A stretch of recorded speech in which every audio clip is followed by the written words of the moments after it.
Ajude os sussurros do imaginário a crescer. Ama os audiobooks do canal? Que tal apoiar esse projeto e ajudar a trazer ainda mais histórias incríveis para todos? Contribua com qualquer valor via Pix. Escaneie o QR Code na tela e faça parte dessa jornada literária. Seu apoio nos ajuda a produzir mais e melhor. Cada contribuição mantém viva a magia das histórias e fortalece essa comunidade de apaixonados por literatura. Muito obrigado pelo seu apoio. Bem-vindo aos Sussurros do Imaginário.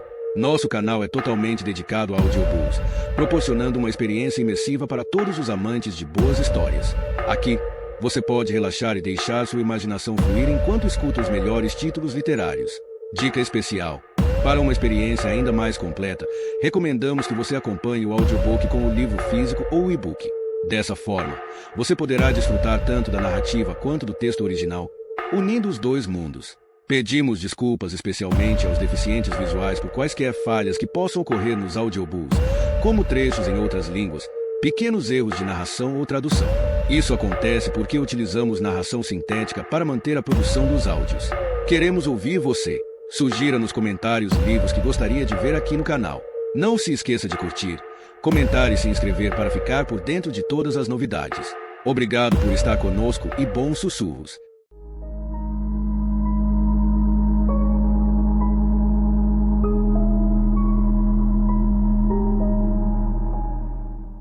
Capítulo 8. Havia um rosto novo no refeitório naquela noite. Durante semanas, Julian tinha falado sobre a visitante, a doutora Isis, e sobre o trabalho dela no Instituto Médico Legal de Boston, cortando pessoas mortas. Ele jamais havia mencionado que ela era linda. Cabelos escuros e esguia, com um olhar tranquilamente intenso, era tão parecida com Julian que quase poderiam ser mãe e filho. E a doutora Isis olhava para Julian como uma mãe olharia para o próprio filho, com orgulho evidente, atenta a cada palavra que ele dizia. Ninguém jamais olhará para mim desta maneira, pensou Claire Ward. Sentada em seu habitual lugar solitário num canto, Claire observava a doutora Isis, reparando na elegância com a qual a mulher usava a faca e o garfo para cortar a carne. De sua mesa, Claire via tudo o que acontecia no refeitório. Ela não se importava em se sentar sozinha, assim não precisaria se envolver em conversas sem sentido e poderia observar o que todo mundo estivesse fazendo. E aquele canto era o único lugar onde se sentia confortável, de costas para a parede, sem ninguém atrás dela. Hoje, o cardápio era consumé. Uma salada de alface americana, bife Wellington com batatas assadas e aspargos e torta de limão para a sobremesa, o que significava que seria necessário um malabarismo com um conjunto de garfos, colheres e facas, algo que confundia Claire desde o dia em que chegara a Evanston, um mês antes. Na casa de Bob e Barbara Buckley, em Ithaca, os jantares eram muito mais simples, envolvendo apenas uma faca, um garfo e um ou dois guardanapos de papel. Jamais houvera bife Wellington. Ela sentia muito mais falta de Bob e Barbara do que jamais podia imaginado. Sentia quase tanta falta quanto dos próprios pais, cujas mortes, 2 anos atrás, tinham deixado memórias perturbadoramente difusas que se dissipavam rapidamente dia após dia. Mas as mortes de Bob e Barbara permaneciam vivas e dolorosas, pois foram culpa dela. Se ela não tivesse escapulido de casa naquela noite e se Bob e Barbara não tivessem sido forçados a sair em busca dela, poderiam ainda estar vivos. Agora, estão mortos. E estou comendo torta de limão. Ela pousou o garfo e olhou além dos outros alunos, entre os quais a maioria a ignorava, assim como ela os ignorava. Mais uma vez, concentrou-se na mesa em que Julia estava sentado com a doutora Isis, a mulher que fatiava cadáveres. Em geral, Claire evitava olhar para outros adultos porque a deixavam desconfortável e faziam perguntas demais. Especialmente a doutora Anna Veliver, psicóloga da escola, com quem Claire passava todas as tardes de quarta-feira. A doutora Veliver era bastante simpática, um tipo de vovó com cabelos grandes e ondulados, mas sempre fazia as mesmas perguntas. Claire ainda tinha problemas com o sono, o que ela lembrava dos pais, os pesadelos tinham melhorado, como se falar a respeito e pensar a respeito fosse fazer os pesadelos desaparecerem. E todos nós temos pesadelos. Olhando ao redor para os colegas, Claire viu que um observador casual talvez deixasse passar. Lester Grimet olhando para a porta para se assegurar de que havia uma rota de fuga aberta. Os braços de Arthur Toombs marcados por feias cicatrizes de queimadura. Bruno Sheen enfiando freneticamente a comida na boca para que seu sequestrador não atirasse dele. Todos nós fomos marcados, pensou ela, mas algumas cicatrizes são mais aparentes do que outras. Ela tocou a própria cicatriz, escondida atrás de seus longos cabelos louros. Uma crista de tecido cicatrizado marcava o ponto em que os cirurgiões tinham cortado seu couro cabeludo e cerrado seu crânio para remover sangue e fragmentos de um projétil. Ninguém mais poderia ver o ferimento, mas ela nunca se esquecia de que ele estava lá. Deitada mais tarde, naquela noite, Claire ainda coçava a cicatriz e perguntava-se qual teria sido a aparência de seu cérebro. Será que cérebros também tinham cicatrizes, como aquela crista emaranhada de pele? Um dos médicos, foram tantos naquele hospital em Londres que ela não lembrava o nome dele. Disse a ela que o cérebro de crianças recuperavam-se melhor, que ela tinha tido sorte de ter apenas 11 anos quando havia levado o tiro. Sorte havia sido a palavra que ele tinha usado, médico idiota. Ele estivera essencialmente certo quanto à recuperação. Ela podia andar e falar como todo mundo, mas suas notas eram terríveis porque tinha dificuldade em se concentrar em qualquer coisa por mais de 10 minutos. Se ficava irritada rápido demais de jeitos que a deixavam assustada e envergonhada. Apesar de não parecer danificada, ela sabia que estava. E aquele dano era o motivo pelo qual ela estava deitada, totalmente desperta, à meia-noite. Como de costume. Não fazia sentido desperdiçar tempo na cama. Ela levantou-se e acendeu a luz. As 3 colegas de quarto tinham ido passar o verão em suas casas, de modo que ela tinha o quarto só para si e podia ir e vir sem que ninguém a dedurasse. Em segundos, estava vestida e no corredor. Foi quando viu o bilhete sujo e preso com fita adesiva à sua porta, canos cerebrais. A desgraçada da Brianna, pensou ela. Brianna, que sussurrava retardada sempre que Claire passava por ela, e que tinha gargalhado histericamente na sala de aula quando Claire havia tropeçado em um pé colocado estrategicamente. Claire havia retaliado, escondendo um punhado de minhocas grudentas na cama de Brianna. Os gritos histéricos valeram a pena. Claire arrancou o bilhete da porta, entrou no quarto para pegar uma caneta e rabiscou. Melhor conferir seus lençóis. Descendo o corredor, colou o bilhete na porta do quarto de Brianna e seguiu, passando por quartos onde outros colegas de turma dormiam. Na escada, sua sombra tremulou pela parede como um espírito gêmeo descendo em espiral ao seu lado. Ela saiu pela porta da frente e saiu para o luar. A noite estava estranhamente quente e o vento cheirava a grama seca, como se viesse de muito longe, trazendo com ele perfume de pradarias, desertos e lugares para os quais ela jamais iria. Ela inspirou fundo e, pela primeira vez no dia, sentiu-se livre. Livre das aulas, de professores a observando e das provocações de Brianna. Ela desceu o degrau de pedra, com passos determinados sob o luar intenso. O lago ficava adiante, onde a água brilhava como paetês, clamando por ela. Ela começou a tirar a camisa, ansiosa para deslizar na água sedosa. Você saiu de novo, disse alguém.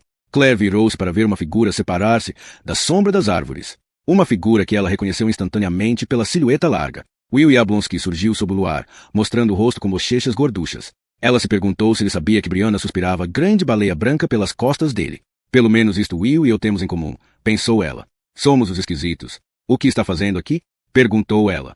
Eu estava observando o céu. Mas a lua subiu, então guardei o telescópio por hoje. Ele apontou para o lago. Há um lugar realmente bom ali, perto da água. Perfeito para olhar o céu. O que está procurando? Um cometa. Você o viu? Não. Quero dizer um cometa novo. Um que nunca tenha sido relatado. Amadores encontram cometas toda hora. Há um cara chamado Don Machol se encontrou 11, e ele é só um amador, como eu. Se eu encontrar um, posso dar um nome para ele. Como o cometa Coulter, ou Halley ou Schumacher. Como você o chamaria? Cometa Neil Yablonsky. Ela riu, como se isso fosse nome de cometa. Não acho que soe tão mal, disse ele tranquilamente. É em memória de meu pai. Ela ouviu a tristeza na voz dele e desejou não ter rido. Acho que seria bem legal dar a ele o nome do seu pai, disse ela. Ainda que cometa Yablonsky realmente soe estúpido. Vi você há algumas noites, disse ele. O que você faz aqui fora? Não consigo dormir. Ela virou-se para olhar para a água e imaginou-se atravessando lagos, oceanos a nado. A água escura não a assustava. Fazia com que se sentisse viva, como uma sereia retornando para casa. Quase não durmo. Desde... Você também tem pesadelos?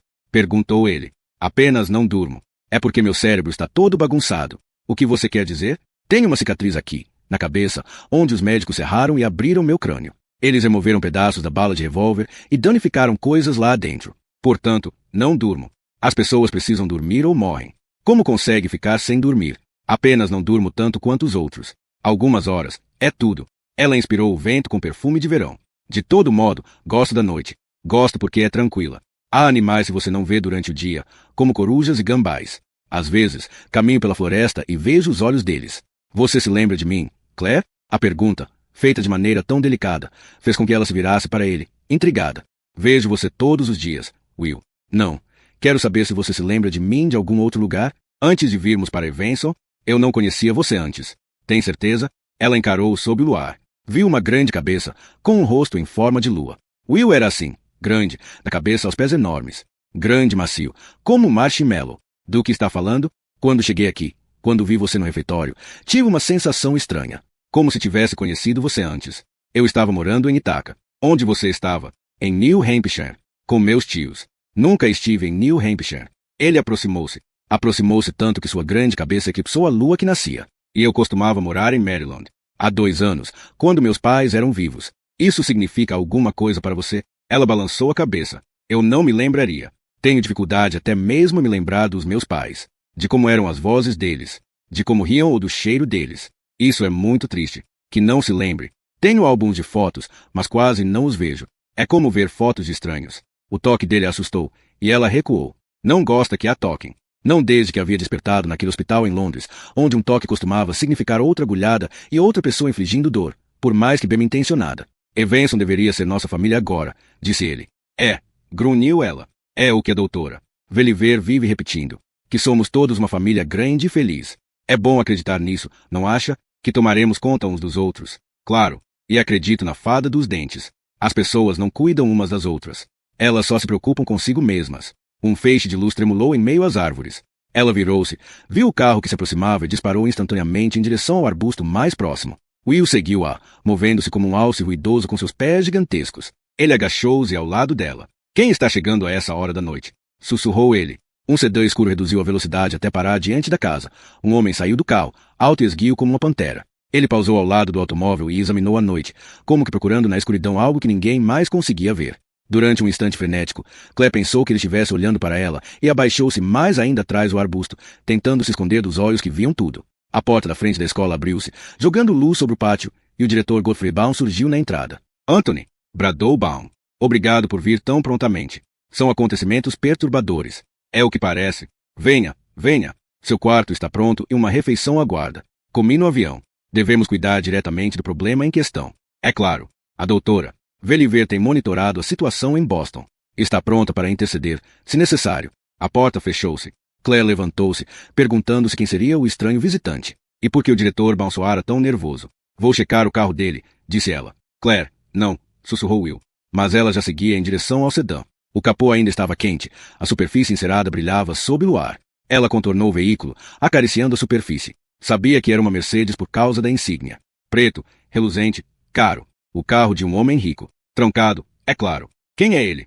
Perguntou Will. Ele finalmente tinha encontrado coragem para emergir do arbusto e estava ao lado dela. Ela levantou os olhos para a ala oeste, onde uma silhueta apareceu brevemente contra uma luz acesa. Depois, as cortinas fecharam-se abruptamente, cortando sua visão. Sabemos que o nome dele é Anthony.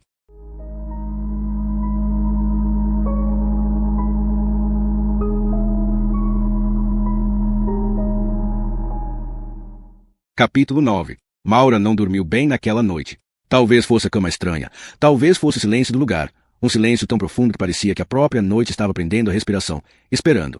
Quando Maura despertou pela terceira vez, a lua havia nascido e brilhava através da sua janela. Ela tinha deixado as cortinas abertas para que o ar fresco entrasse no quarto, mas precisou sair da cama para fechá-las por causa da claridade. Parando na janela, baixou os olhos para o jardim. Ele estava banhado pelo luar e as estátuas de pedra eram tão luminosas quanto fantasmas. Será que alguma se mexeu? Ela ficou parada, segurando a cortina e olhando para estátuas dispostas como peças de xadrez entre os arbustos podados. Pela paisagem espectral, uma figura esguia, com longos cabelos claros prateados, moveu-se como uma ninfa. Era uma garota andando pelo jardim. Maura ouviu passou no corredor e vozes de homens. Não sabemos se a ameaça é real ou imaginária, mas a doutora Veliver parece convencida. A polícia parece ter a situação sob controle. Tudo o que podemos fazer é aguardar. Conheço esta voz. Maura colocou um roupão e abriu a porta. Anthony, chamou ela. Anthony Sansone virou-se e deparou-se com Maura. Em roupas pretas, ao lado do muito mais baixo Gordon Baum, Sansone parecia uma figura imponente, quase sinistra naquele corredor mal iluminado. Ela reparou em suas roupas amassadas, no cansaço em seus olhos, e compreendeu que a jornada até a escola tinha sido longa. Lamento se a despertamos. Maura, disse ele. Eu não tinha a menor ideia de que você vinha para a escola. Somente alguns problemas para resolver. Ele sorriu, um sorriso cansado que não alcançou seus olhos. Ela sentiu uma tensão trêmula no corredor. Viu-a no rosto de Godfrey Baum e no distanciamento frio com o qual Sansone se dirigia a ela. Ele nunca foi um homem caloroso e houve momentos nos quais Maura havia se perguntado se ele não gostava dela. Hoje, aquela reserva estava mais impenetrável do que nunca. Preciso conversar com você, disse ela. É sobre Julian. É claro. De manhã, talvez? Não partirei até a tarde. Ficará aqui tão pouco tempo. Ele balançou os ombros de maneira pesarosa. Eu gostaria de ficar mais. Mas você sempre pode discutir qualquer preocupação com Godfrey. Você tem preocupações, doutora Isves? Perguntou Godfrey. Sim, tenho. Sobre por que Julian está aqui. Evanson não é simplesmente um colégio interno. É? Ela viu algo acontecer entre os dois homens. Seria melhor deixar esse assunto para amanhã, disse Sansone. Eu realmente preciso conversar sobre isso. Antes que você suma de novo. Conversaremos. Prometo. Ele moveu a cabeça bruscamente. Boa noite, Maura. Ela fechou a porta, perturbada pelo distanciamento dele. A última vez que se falaram havia sido apenas 2 meses, quando Sansone havia levado Julian para uma visita à casa dela. Eles ficaram no pórtico, sorrindo, e ele parecerá relutante em partir. Ou será que imaginei tudo? Será que nunca fui sábio em relação aos homens? O histórico de Maura com certeza era desanimador. Durante os últimos 2 anos, tinha ficado presa em um caso com um homem que jamais poderia ter. Um caso que sabia que terminaria mal, mas havia sido tão impotente quanto viciado para resistir a ele. Apaixonar-se realmente se reduzia a isso, seu cérebro sob efeito de drogas. Adrenalina e dopamina, oxitocina e serotonina. Insanidade química, celebrada por poetas. Dessa vez, prometo que serei mais sábia. Ela voltou à janela para fechar as cortinas e impedir a entrada do luar, outra fonte de insanidade tão louvada por esses mesmos poetas desmiolados. Somente quando estendeu a mão para pegar as cortinas, lembrou-se da figura que vira pouco antes. Começando pelo jardim, ela viu estátuas em uma paisagem prateada de sombras e luar. Nada se moveu. A garota se tinha partido. Ou será que nunca esteve lá? Perguntou-se Maura na manhã seguinte, quando olhou pela mesma janela e viu um jardineiro agachado lá embaixo, brandindo aparadores de arbustos. Um galo cacarejou, alta e estrondosamente, proclamando sua autoridade. Parecia uma manhã perfeitamente normal, com o sol brilhando e o galo cacarejando repetidas vezes. Mas na noite anterior, sob o luar, tudo havia parecido tão sobrenatural. Alguém bateu na porta do quarto. Era Lily Saul, que a cumprimentou, animada. Bom dia. Vamos nos reunir no gabinete de curiosidades, caso queira se juntar a nós. Para quê? Para abordar suas preocupações relativas a Evenson. Anthony disse que tinha perguntas e estamos prontos para responder. Ela apontou para a escada. Fica lá embaixo, atravessando a biblioteca. Há café esperando por nós. Maura encontrou muito mais do que apenas café aguardando por ela quando entrou no gabinete de curiosidades. Ao longo das paredes, havia armário de vidro repleto de artefatos, figuras entalhadas, ferramentas antigas de pedra, pontas de flechas e ossos de animais. Os rótulos amarelados informavam a ela que aquela era uma coleção antiga, talvez do próprio Cyril Magnus. Em qualquer outro momento, ela teria se detido sobre os tesouros, mas as 5 pessoas assentadas em torno da enorme mesa de carvalho exigiam sua atenção. Sansone levantou-se de sua cadeira e disse, Bom dia, Maura. Você já conhece Godfrey Baum, nosso diretor. Ao lado dele está a senhorita Duplessis, que ensina literatura. Nosso professor de botânica, David Pascoe-Antônio. E está a doutora, Ana Veliver, a psicóloga da escola. Ele indicou a mulher sorridente, de ossos largos, à sua direita. Com pouco mais de 60 anos, cabelos grisalhos e ondulados e uma juba alegremente indisciplinada, a doutora. Veliver parecia uma hippie envelhecendo em seu vestido de gola alta típico de avó. Por favor, doutora. Isis, disse Godfrey, apontando para a jarra de café e a bandeja com croissants e geleias. Sirva-se. Enquanto Maura se sentava ao lado do diretor Baum, Lily colocou uma xícara de café fumegante diante dela. Os croissants pareciam amanteigados e tentadores, mas Maura tomou somente um pequeno gole de café e concentrou-se em Sansone, que a encarava na extremidade oposta da mesa. Você tem perguntas sobre nossa escola e nossos alunos, disse ele. Essas são as pessoas que têm as respostas. Ele indicou com a cabeça seus parceiros ao redor da mesa. Por favor, vamos ouvir suas preocupações, Maura. A formalidade em comum desconcertou Maura, assim como o ambiente, cercado por objetos estranhos em armário, por pessoas que ela mal conhecia. Ela respondeu com a mesma formalidade. Não creio que Evenson seja a escola certa para Julia. Godfrey ergueu uma sobrancelha, surpreso. Ele disse a você que está infeliz, doutora. Isis? Não. Você acha que ele está infeliz? Ela fez uma pausa. Não. Então, qual é a natureza de sua preocupação? Julian tem me contado sobre os colegas. Ele disse que vários perderam familiares vítimas de violência. É verdade? Godfrey concordou com a cabeça. Para muitos de nossos alunos. Muitos? Ou a maioria? Ele deu de ombros conciliatoriamente. A maioria. Portanto, essa é uma escola para vítimas. Ah, querida, não vítimas, disse a doutora. Veliver. Gostamos de considerar como sobreviventes. Eles chegam a nós com necessidades especiais. E sabemos exatamente como ajudar eles. É por isso que está aqui, doutora. Veliver? Para atender às necessidades emocionais deles? A doutora. Veliver lançou um sorriso indulgente. A maioria das escolas tem psicólogos, mas não mantém terapeutas na equipe. É verdade. A psicóloga olhou ao redor da mesa para os colegas. Temos orgulho de dizer que somos únicos nesse aspecto. Únicos porque se especializam em crianças traumatizadas. Ela olhou ao redor da mesa. Na verdade, vocês as recrutam. Maura, disse Sansone. Agências protetoras de todo o país enviam crianças para nós porque oferecemos o que outras escolas não podem. Uma sensação de segurança. Uma sensação de ordem. E um propósito. É o que estão tentando infundir?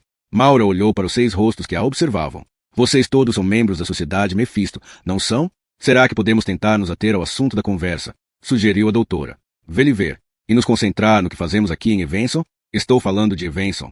Estou falando sobre como estão usando a escola para recrutar soldados para a missão paranoica da sua organização. Paranoica? A doutora. Veliver deu uma gargalhada surpresa. Esse não seria o diagnóstico que eu faria de qualquer um nessa sala. A sociedade Mephisto acredita que o mal é real. Vocês acreditam que a humanidade está sob ataque e que sua missão é defender ela. É isso que imagina que estamos fazendo aqui? Treinando caçadores de demônios? Veliver balançou a cabeça, entretida. Acredite, nosso papel não é nem um pouco metafísico. Ajudamos crianças a se recuperarem de violência e tragédias. Oferecemos a elas estrutura, segurança e uma educação maravilhosa. Nós as preparamos para a universidade, ou seja lá quais forem seus objetivos. Você visitou ontem a aula do professor Pasco Antônio. Você viu quantos alunos são envolvidos, até mesmo em um assunto como botânica. Ele estava mostrando plantas venenosas. E é precisamente por isso que elas estavam interessadas, disse Pasco Antônio. Porque o subtexto era assassinato. Quais plantas podem ser usadas para matar? Essa é sua interpretação. Outros poderiam chamar de aula de segurança. Como reconhecer e evitar o que poderia fazer mal a elas. O que mais ensinam aqui? Balística? Manchas de sangue? Pasco Antônio deu de ombros. Nenhum dos dois assuntos cairia mal em uma aula de física. Qual é sua objeção? Minha objeção é que estão usando as crianças para levar adiante suas próprias ideias. Contra a violência? Contra os males que os homens fazem contra outros homens? Bufou Pasco Antônio. Você faz soar como se estivéssemos dando drogas a eles ou treinando gangsters. Estamos ajudando os alunos a se curarem, doutora. Isvis, disse Lily. Sabemos como é ser vítima de um crime. Nós os ajudamos a encontrarem um propósito na dor. Assim como nós encontramos. Sabemos como é. Sim, Lily Saul saberia. Ela havia perdido a família em um assassinato. E Sansone também teve a família assassinada. Maura olhou para os 6 rostos e teve uma sensação arrepiante de compreensão.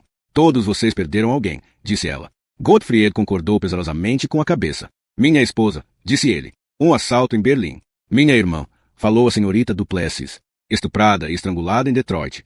Meu marido, disse suavemente a doutora. Veliver, com a cabeça baixada. Sequestrado e morto em Buenos Aires. Maura voltou-se para Pasco Antônio, que olhava para baixo, em silêncio, sentado à mesa. Ele não respondeu a pergunta, não precisava. A resposta estava ali, em seu rosto. Ela pensou de repente na própria irmã, assassinada havia apenas poucos anos. E percebeu, pertenço a esse círculo. Como eles, vê-lo por alguém que perdi para a violência. Compreendemos essas crianças, disse a doutora.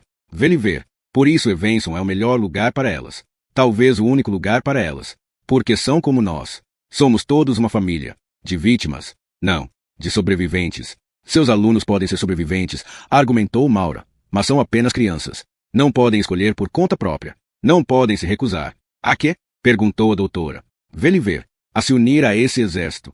É o que vocês acham que são, um exército de virtuosos.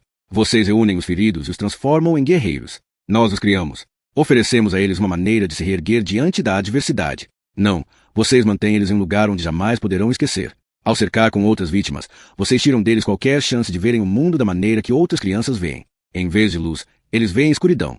Veem o mal, porque ele existe. O mal, sussurrou Pasco Antônio. Estava sentado na cadeira, com a cabeça ainda baixa. A prova está nas próprias vidas dessas crianças. Elas meramente veem o que já sabem que existe. Lentamente, ele levantou a cabeça e olhou para ela com olhos pálidos e úmidos. Assim como você. Não, disse ela. O que vejo no meu trabalho é o resultado de violência.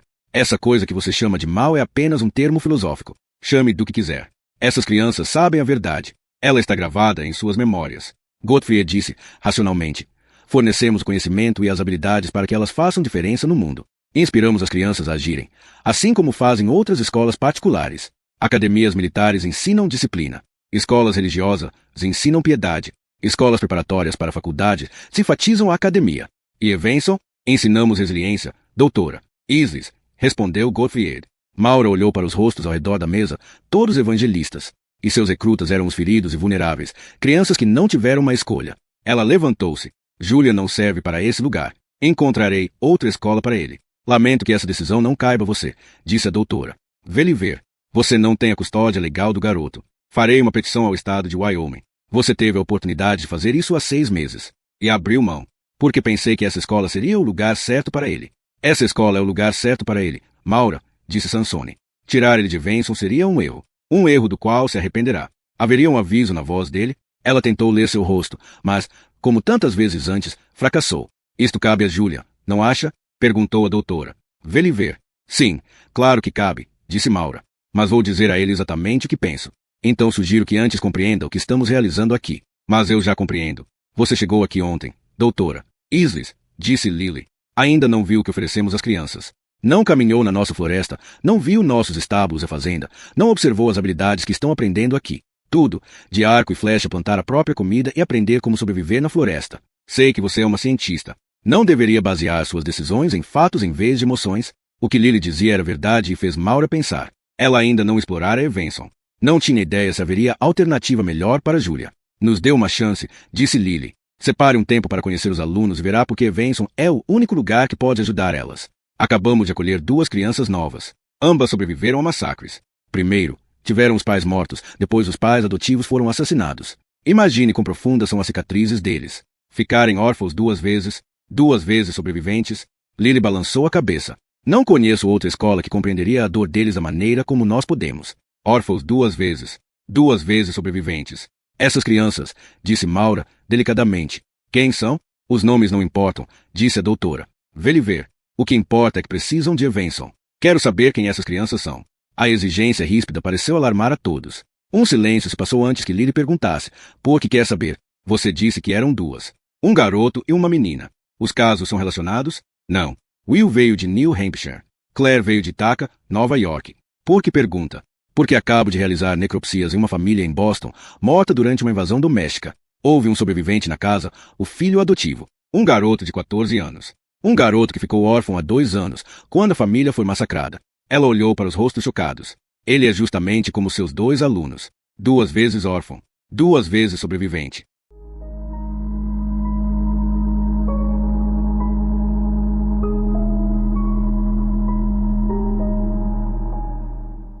Capítulo 10. Era um lugar estranho para um encontro.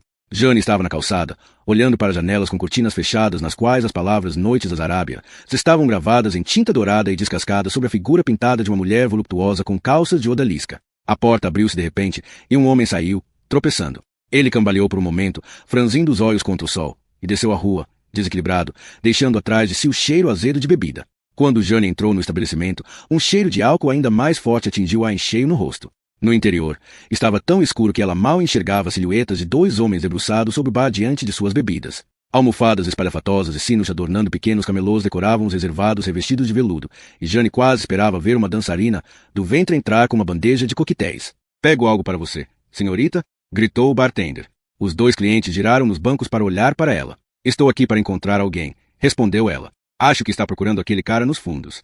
Uma voz gritou. Estou aqui, Jane. Ela concordou com a cabeça para o bartender e seguiu até uma mesa nos fundos na qual seu pai estava sentado, quase engolido por almofadas fofas de veludo. Um copo com o que parecia ser uísque descansava na mesa diante dele. Sequer eram 5 da tarde e ele já estava bebendo, algo que ela jamais o vira fazer. No entanto, recentemente Frank Rizzoli tinha feito muitas coisas que ela jamais havia pensado que ele faria. Como abandonar a esposa. Ela deslizou sobre o banco diante do pai e espirrou ao se acomodar sobre o veludo empoeirado. Por que diabos estamos aqui, pai? Perguntou ela. É tranquilo. Um bom lugar para conversar. É aqui que vem passar o tempo? Ultimamente. Quer uma bebida? Não. Ela olhou para o copo diante dele. O que é isso? Uísque. Não. Quero saber que história é essa de beber antes das 5? Quem diabos inventou esta regra? O que há de tão mágico em torno das 5? De todo modo, você sabe que diz a canção. É sempre 5 horas em algum lugar. Homem esperto aquele Jimmy Buffet. Você não deveria estar no trabalho. Eu disse que estava passando mal. Dane-se. Ele bebericou o uísque, mas não pareceu desfrutar, e pousou o copo sobre a mesa. Você não tem falado muito comigo ultimamente, Jane. Isso dói. Não sei mais quem você é. Sou seu pai. Isso não mudou. É, mas você é como um invasor de corpos. Você faz coisas que meu pai, meu antigo pai, não faria. Ele suspirou. Loucura. Parece que sim. Não, estou falando sério. A loucura da luxúria. Hormônios filhos da puta. Meu antigo pai não usaria essa palavra. Seu antigo pai é muito mais sábio agora. É mesmo? Ela recostou-se, e sua garganta coçou por causa da poeira que levantou do estofamento de couro. É por isso que está tentando se reaproximar? Jamais me afastei de você. Você me rejeitou. É difícil se manter próxima quando você está morando com outra mulher. Houve semanas nas quais você nem se importou em telefonar, nenhuma vez sequer, para ver como qualquer um de nós estava. Eu não ousaria. Vocês estavam com raiva demais de mim. E você ficou do lado de sua mãe. E você me culpa? Você tem 2 pais, Jane. E um deles saiu de casa. Partiu o coração da mamãe e fugiu com uma vagabunda. Sua mãe não parece estar com o coração tão partido assim. Sabe quantos meses levou para ela chegar a esse ponto? Quantas noites passou chorando sem parar? Enquanto você estava por aí, curtindo com aquela fulana, mamãe tentava descobrir como sobreviver por conta própria. E ela conseguiu. Preciso dar devido crédito a ela. Caiu de pé e está se saindo bem. Muito bem, na verdade. As palavras pareceram atingi-lo com tanta força quanto se tivesse recebido um soco. Mesmo na escuridão daquele bar, ela pôde ver o rosto dele desmoronar e seus ombros se curvarem para a frente. A cabeça do pai caiu nas mãos, e ela ouviu que soava como um soluço. Pai, pai, você precisa impedir. Ela não pode se casar com aquele homem. Não pode. Pai, eu... Jane baixou os olhos para o celular que vibrava em seu cinto. Uma espiada rápida informou-a que era um código de área do Maine, um número que ela não reconheceu. Ela deixou a chamada ser encaminhada para a caixa postal e retornou o foco para o pai. Pai, o que está acontecendo? Foi um erro. Se eu pudesse fazer o tempo voltar, pensei que você estivesse noivo da fulana. Ele respirou fundo. Sandy cancelou e me deu um pé na bunda. Jane não disse nada. Por um momento, os únicos sons foram o tilintar dos cubos de gelo e o chacoalhar do misturador no bar. Com a cabeça baixa, ele murmurou contra o peito. Estou hospedado em um hotel barato, dobrando a esquina daqui. Foi por isso que te pedi para me encontrar aqui. É onde passo o tempo agora. Ele deu uma gargalhada incrédula. O maldito bar Noites das Arábias. O que aconteceu entre vocês? Ele levantou os olhos até encontrar os dela. Vida. Tédio. Não sei. Ela disse que eu não conseguiria a acompanhar. Que eu estava agindo como um velho idiota, querendo meu jantar preparado todas as noites. E o que ela era? A empregada? Talvez agora você valorize mamãe. Bem, ninguém cozinha melhor do que sua mãe. Isso é uma certeza absoluta. Portanto, talvez eu tenha sido injusto, esperando que Sandy se equiparasse. Mas ela não precisava enfiar a faca mais fundo. Entende? Não precisava me chamar de velho. Ai, isso deve doer. Tenho apenas 62. Ter 14 anos a menos não faz dela uma mocinha. Mas é como ela me vê. Velho demais para ela. Velho demais para valer. Ele deixou a cabeça cair de novo entre as mãos. O desejo esvanece e você vê seu novo e excitante amante sob severa luz do dia. Sandy Uffington deve ter despertado, olhado para Frank Rizzoli e reparado nas rugas no rosto dele, na pelanca sob a mandíbula. Quando os hormônios sumiam, o que restava eram 62 anos, flacidez e calvície. Ela havia agarrado o homem de outra mulher e agora queria devolver o que tinha fisgado. Você precisa me ajudar, disse ele. Precisa de dinheiro, pai? A cabeça dele ergueu-se de pronto. Não estou pedindo isso. Tenho um emprego. Por que precisaria do seu dinheiro? Então, do que precisa? Preciso que converse com sua mãe. Diga a ela que sinto muito. Ela deveria ouvir isso de você. Tentei dizer a ela, mas ela não quer me ouvir. Jane suspirou. Tudo bem. Direi a ela. E pergunte quando posso voltar para casa. Ela encarou. Você está brincando. O que significa esse olhar? Espera que mamãe deixe você voltar? Metade da casa é minha. Vocês vão se matar. É má ideia ter seus pais juntos de novo? Isso é coisa que uma filha diga. Ela respirou fundo e falou lenta e claramente. Então você quer voltar para mamãe que seja como antes. É o que está dizendo? Ela esfregou as têmporas. Mas que merda. Quero que sejamos uma família outra vez. Ela, eu, você e seus irmãos. Natal e dia de ação de graças juntos. Todos aqueles momentos maravilhosos, refeições maravilhosas. Principalmente as refeições maravilhosas. Frank está no barco, disse ele. Ele quer os pais juntos. E Mike também. Só preciso que fale com ela, pois ela te dá ouvidos. Diga a ela para me aceitar. Diga a ela que é como as coisas deveriam ser. E quanto a Corsac, quem se importa com ele? Eles estão noivos. Estão planejando o casamento. Ela ainda não está divorciada. Ainda é minha esposa. É só uma questão burocrática. É uma questão de família. Uma questão do que é certo. Por favor, Jane, fale com ela. E podemos voltar a ser os Rizzoli. Os Rizzoli. Ela pensou sobre o que aquilo significava. Uma história. Todas as férias e aniversários juntos. Memórias compartilhadas somente por eles. Havia algo de sagrado naquilo, algo que não era facilmente deixado de lado, e ela era sentimental bastante para sentir pesar pelo que havia sido perdido. Agora, tudo poderia ser reconstruído e tornado inteiro. Mamãe e papai juntos de novo, como sempre. Frank e Mike queriam assim. O pai queria assim. E a mãe dela? O que ela queria? Ela pensou no vestido de dama de honra, de tafetá cor-de-rosa, que Angela havia feito e dado a ela com tanta felicidade. Lembrou-se da última vez em que ela e Gabriel tinham ido à casa da mãe para jantar, quando Angela e Corsa tinham rido como adolescentes, se acariciado com os pés sob a mesa. Ela olhou para o pai do outro lado da mesa e não conseguiu lembrar-se de jamais o ver acariciando a mãe com o pé, ou rindo, ou batendo no traseiro de Angela. O que via era um homem cansado, maltratado, que havia apostado em uma loura perturbada e tinha perdido. Se eu fosse mamãe, será que eu aceitaria? Jane, fale com ela por mim. Ele implorou. Ela suspirou. Tudo bem. E faça isso logo. Antes que ela esteja firme demais com aquele babaca. Corsac não é um babaca, pai. Como pode dizer isso? Ele chegou e tomou o que não era dele. Ele chegou porque havia espaço. Você compreende que as coisas mudaram desde que você partiu, não é? Mamãe mudou. E quero ela do jeito que era. Farei o que for necessário para deixar feliz. Diga isso a ela, que será como nos velhos tempos. Jane olhou para o relógio. Está na hora do jantar. Preciso ir. Promete que fará isso por seu velho pai? Sim, prometo. Ela deslizou pelo banco, feliz por escapar das almofadas sujas. Se cuide. Ele sorriu para ela, o primeiro sorriso que Jane havia visto desde que tinha chegado, e um vestígio da velha autoconfiança de Frank Rizzoli retornou. Papai reclamando seu território. Vou me cuidar, agora que sei que tudo ficará bem. Eu não contaria com isso, pensou ela ao sair do Noites das Arábias. Ela receava a conversa com Angela e a reação da mãe. Provavelmente haveria gritos. Não importava o que a mãe decidisse, alguém se magoaria. Ou Corsac ou o pai.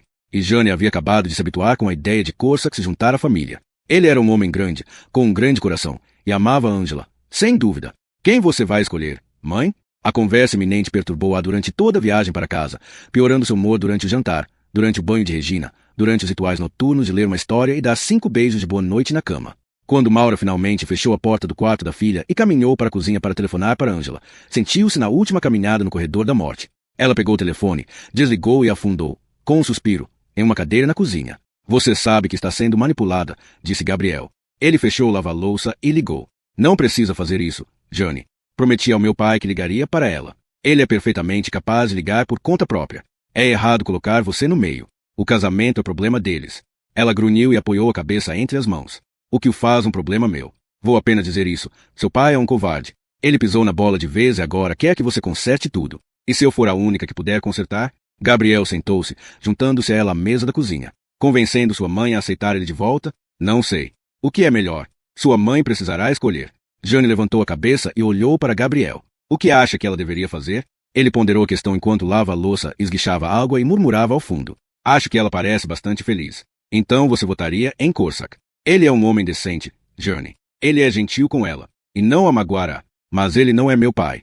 E é por isso que você não deveria se envolver. Você está sendo forçada a escolher um lado. Veja o que seu pai está fazendo você passar. Depois de um momento, ela endireitou-se na cadeira. Você tem razão. Eu não deveria precisar fazer isso. Vou dizer para ele mesmo telefonar para ela. Não se sinta mal. Se sua mãe quiser seu conselho, ela vai te pedir.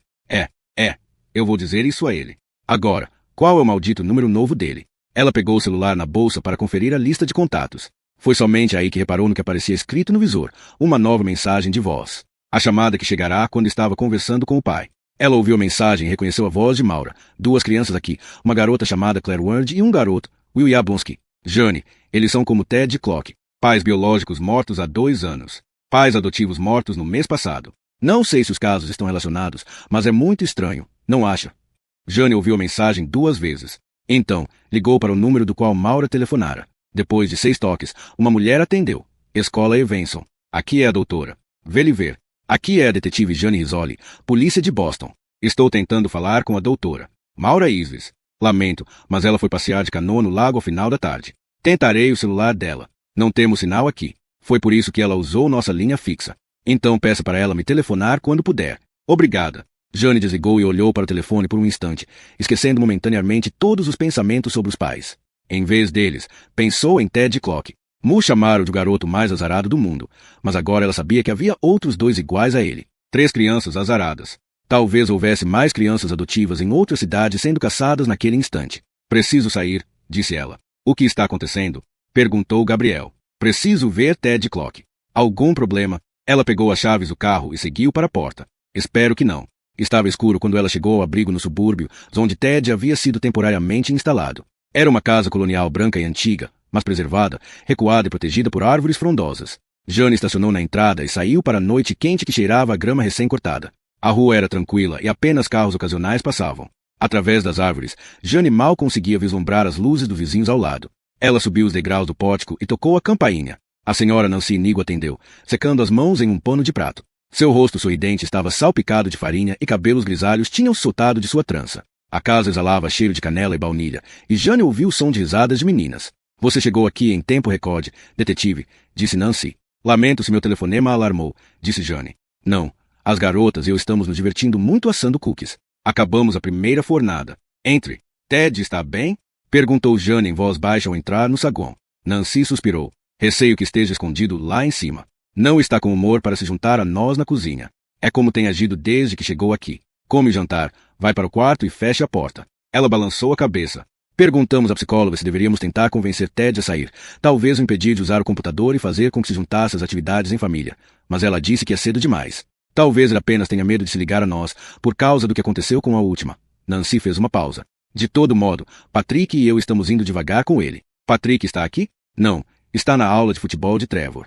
Com 4 crianças, nunca há tempo para ficar parado. Vocês são realmente demais, sabia? Apenas gostamos de crianças por perto, disse Nancy, rindo. Elas entraram na cozinha, onde 2 garotas com cerca de 8 anos, sujas de farinha, apertavam formas de cookies em uma camada de massa. Desde que começamos a recebê-las, não conseguimos parar. Sabia que estamos prestes a comparecer ao nosso 4º casamento? Patrick levará mais uma filha adotiva ao altar mês que vem. Isso vai trazer um monte de netos para vocês. Nancy sorriu. A ideia é essa. Jane sorriu ao olhar para a cozinha, com bancadas cobertas com papéis de deveres de casa, livros escolares e correspondências espalhadas. A feliz bagunça de uma família ocupada. Mas ela vira como normal podia desaparecer instantaneamente. Ela vira cozinhas transformadas por manchas de sangue, apenas por um instante. Imaginou manchas naqueles armários. Ela piscou e o sangue desapareceu, dando de novo lugar a 2 meninas de 8 anos, com mãos grudentas, cortando cookies em forma de estrelas. Vou subir para ver Ted, disse ela. Lá em cima, segundo quarto à direita, com a porta fechada. Nancy colocou outro tabuleiro no forno e virou-se para olhar para ela. Bata primeiro. Ele é exigente quanto a isso. E não fique surpresa se ele não quiser falar. Apenas dê tempo a ele, detetive. Podemos não ter muito tempo, pensou Jane enquanto subia a escada para o 2º andar. Não se outras famílias adotivas estiverem sob ataque. Ela parou diante do quarto do garoto e prestou atenção, tentando ouvir o som de um rádio ou TV, mas só ouviu silêncio através da porta fechada. Ela bateu. Ted, é a detetive Rizzoli. Posso entrar? Depois de um momento, a tranca de botão estalou e a porta se abriu. O pálido rosto de coruja de Ted olhou através da fresta, piscando rapidamente, com óculos tortos, como se ele tivesse despertado. Enquanto Jane entrava no quarto, ele ficou em silêncio, magro como um espantalho em sua camiseta larga e jeans.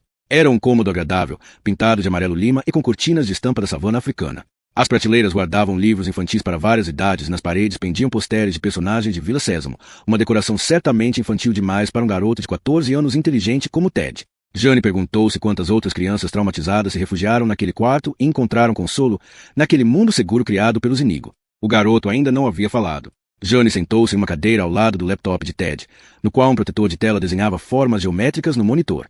Como vai? Perguntou ela. Ele deu de ombros. Por que não se senta para que possamos conversar? Obedientemente, afundou-se na cama, os ombros curvados para frente, como se quisesse se tornar o menor e menos importante possível. Gosta daqui? Com Nancy e Patrick? Ele concordou. Tem qualquer coisa de que precise, qualquer coisa que eu possa trazer para você? Uma recusa com a cabeça. Ted, não tem nada a dizer? Não. Pelo menos uma palavra, ainda que apenas uma. Certo. Ela suspirou. Então, talvez eu possa ir direto ao assunto. Preciso perguntar a você uma coisa. Não sei mais nada. Ele pareceu se encolher ainda mais em si mesmo e murmurou junto ao peito. Contei a você tudo de que me lembrava. E nos ajudou? Ted. De verdade. Mas não o pegaram, não é? Então quer que eu te conte mais. Não se trata daquela noite. Sequer é sobre você. É sobre 2 outras crianças. Lentamente, a cabeça dele levantou, e ele olhou para ela. Não sou o único? Jane viu olhos tão sem cor que pareciam transparentes, como se ela pudesse olhar através dele. Você acha que há outras crianças como você? Não sei. Mas você disse que há 2 outras crianças. O que elas têm a ver comigo? O garoto poderia não dizer muito, mas era óbvio que ouvia e entendia mais do que ela se dava conta. Não tenho certeza. Ted, talvez você possa me ajudar a responder a esta pergunta. Quem são? As outras crianças. O nome da menina é Claire Ward. Já ouviu esse nome? Ele refletiu por um momento. Da cozinha, vieram os sons da porta do forno e das garotas gritando. Sons de uma família feliz. Mas no quarto de Ted havia silêncio enquanto o garoto pensava. Sentado. Finalmente, ele balançou a cabeça. Acho que não. Não tem certeza? Qualquer coisa é possível. Era o que meu pai costumava dizer. Mas não posso ter certeza. Há também um garoto chamado Will Jablonski. Sua familiar? A família dele também está morta. A pergunta, colocada de maneira tão delicada, fez o coração de Jane doer pelo garoto. Ela aproximou-se para colocar o braço em torno de seus ombros lamentavelmente magros. Ele manteve-se rígido ao lado dela, como se seu toque fosse algo apenas a ser suportado. De todo modo, ela manteve o braço ali durante o tempo que ficaram sentados na cama, 2 companheiros mudos unidos por uma tragédia que não podiam explicar. O garoto está vivo? Perguntou Ted suavemente. Sim, está. E a garota? Ambos estão seguros. Você também está, prometo. Não, não estou. Ele olhou para ela, com o olhar límpido e firme e a voz casual. Vou morrer. Não diga isso, Ted. Não é verdade. As palavras foram interrompidas quando as luzes apagaram de repente. Na escuridão, Jane ouviu o garoto respirando alto e rápido e sentiu o próprio coração batendo no peito. Nancy Inigo gritou. Detetive Rizzoli, acho que queimamos um fusível. É claro que é só isso, pensou Jane. Um fusível queimado. Coisas assim acontecem toda hora. O barulho de vidro quebrado fez Jane levantar-se com um sobressalto. Em um instante, ela desafivelou Coldre, pegando a Glock. Nancy! Gritou ela. Passos rápidos subiram ruidosamente a escada. As duas meninas entraram correndo no quarto, seguidas pelos passos mais pesados de Nancy e Nigo. Veio da frente da casa, disse Nancy, com a voz quase abafada pelos choramingos apavorados das meninas. Alguém está invadindo a casa. E estavam todos presos lá em cima. A única saída era a janela de Ted e uma queda de 2 andares. Onde fica o telefone mais próximo? Sussurrou Jane. Lá embaixo, no meu quarto. E o celular de Jane estava na bolsa, que ela deixará na cozinha. Fique aqui. Tranque a porta, ordenou Jane. O que está fazendo? Detetive, não nos deixe. Mas Jane já estava saindo do quarto. Ela ouviu a porta fechar suavemente atrás dela e Nancy fechar um trinco praticamente inútil. Qualquer intruso levaria somente alguns segundos para derrubar a porta frágil. Primeiro, ele tem que passar por mim. Segurando a porta, ela arrastou-se pelo corredor escuro. Quem quer que tivesse quebrado a janela estava em silêncio. Ela ouvia somente a batida do próprio coração e o sangue zunindo nos ouvidos. No topo da escada, parou e agachou-se. Era até onde iria. Somente um louco tentaria espreitar um assassino na escuridão, e a única prioridade era proteger Nancy e as crianças. Não, ela esperaria bem ali e o acertaria enquanto ele subisse a escada. Venha para a mamãe, babaca. Seus olhos finalmente se ajustaram à escuridão, e ela mal conseguia identificar o corrimão descendo em espiral nas sombras. A única luz era o brilho fraco que passava através de uma janela do andar de baixo. Onde ele estava? Onde ele estava? Ela não ouviu nenhum som, nenhum movimento. Talvez ele não esteja mais lá embaixo. Talvez já esteja no segundo andar, bem atrás de mim. Em pânico, a cabeça de Jane girou para trás, mas ela não viu nenhum monstro à espreita. Sua atenção voltou-se para a escada justamente quando os faróis de um carro que se aproximava iluminaram a casa através da janela. As portas dos carros bateram, e ela ouviu vozes de crianças e passos subindo os degraus. A porta da frente se abriu, e um homem parou emoldurado pelo umbral. Ei, Nancy, qual é o problema com a luz? Gritou ele. Metade do time de futebol está aqui esperando por cookies. A invasão de meninos, gargalhando e uivando na escuridão, soou como o estouro de uma boiada. Ainda agachada no topo da escada, Jane abaixou lentamente a arma. Senhor Inigo? Gritou ela. Olá? Quem está aí em cima? Detetive Rizzoli. Está com seu celular? Sim. Onde está Nancy? Quero que ligue para a polícia. E tire as crianças da casa.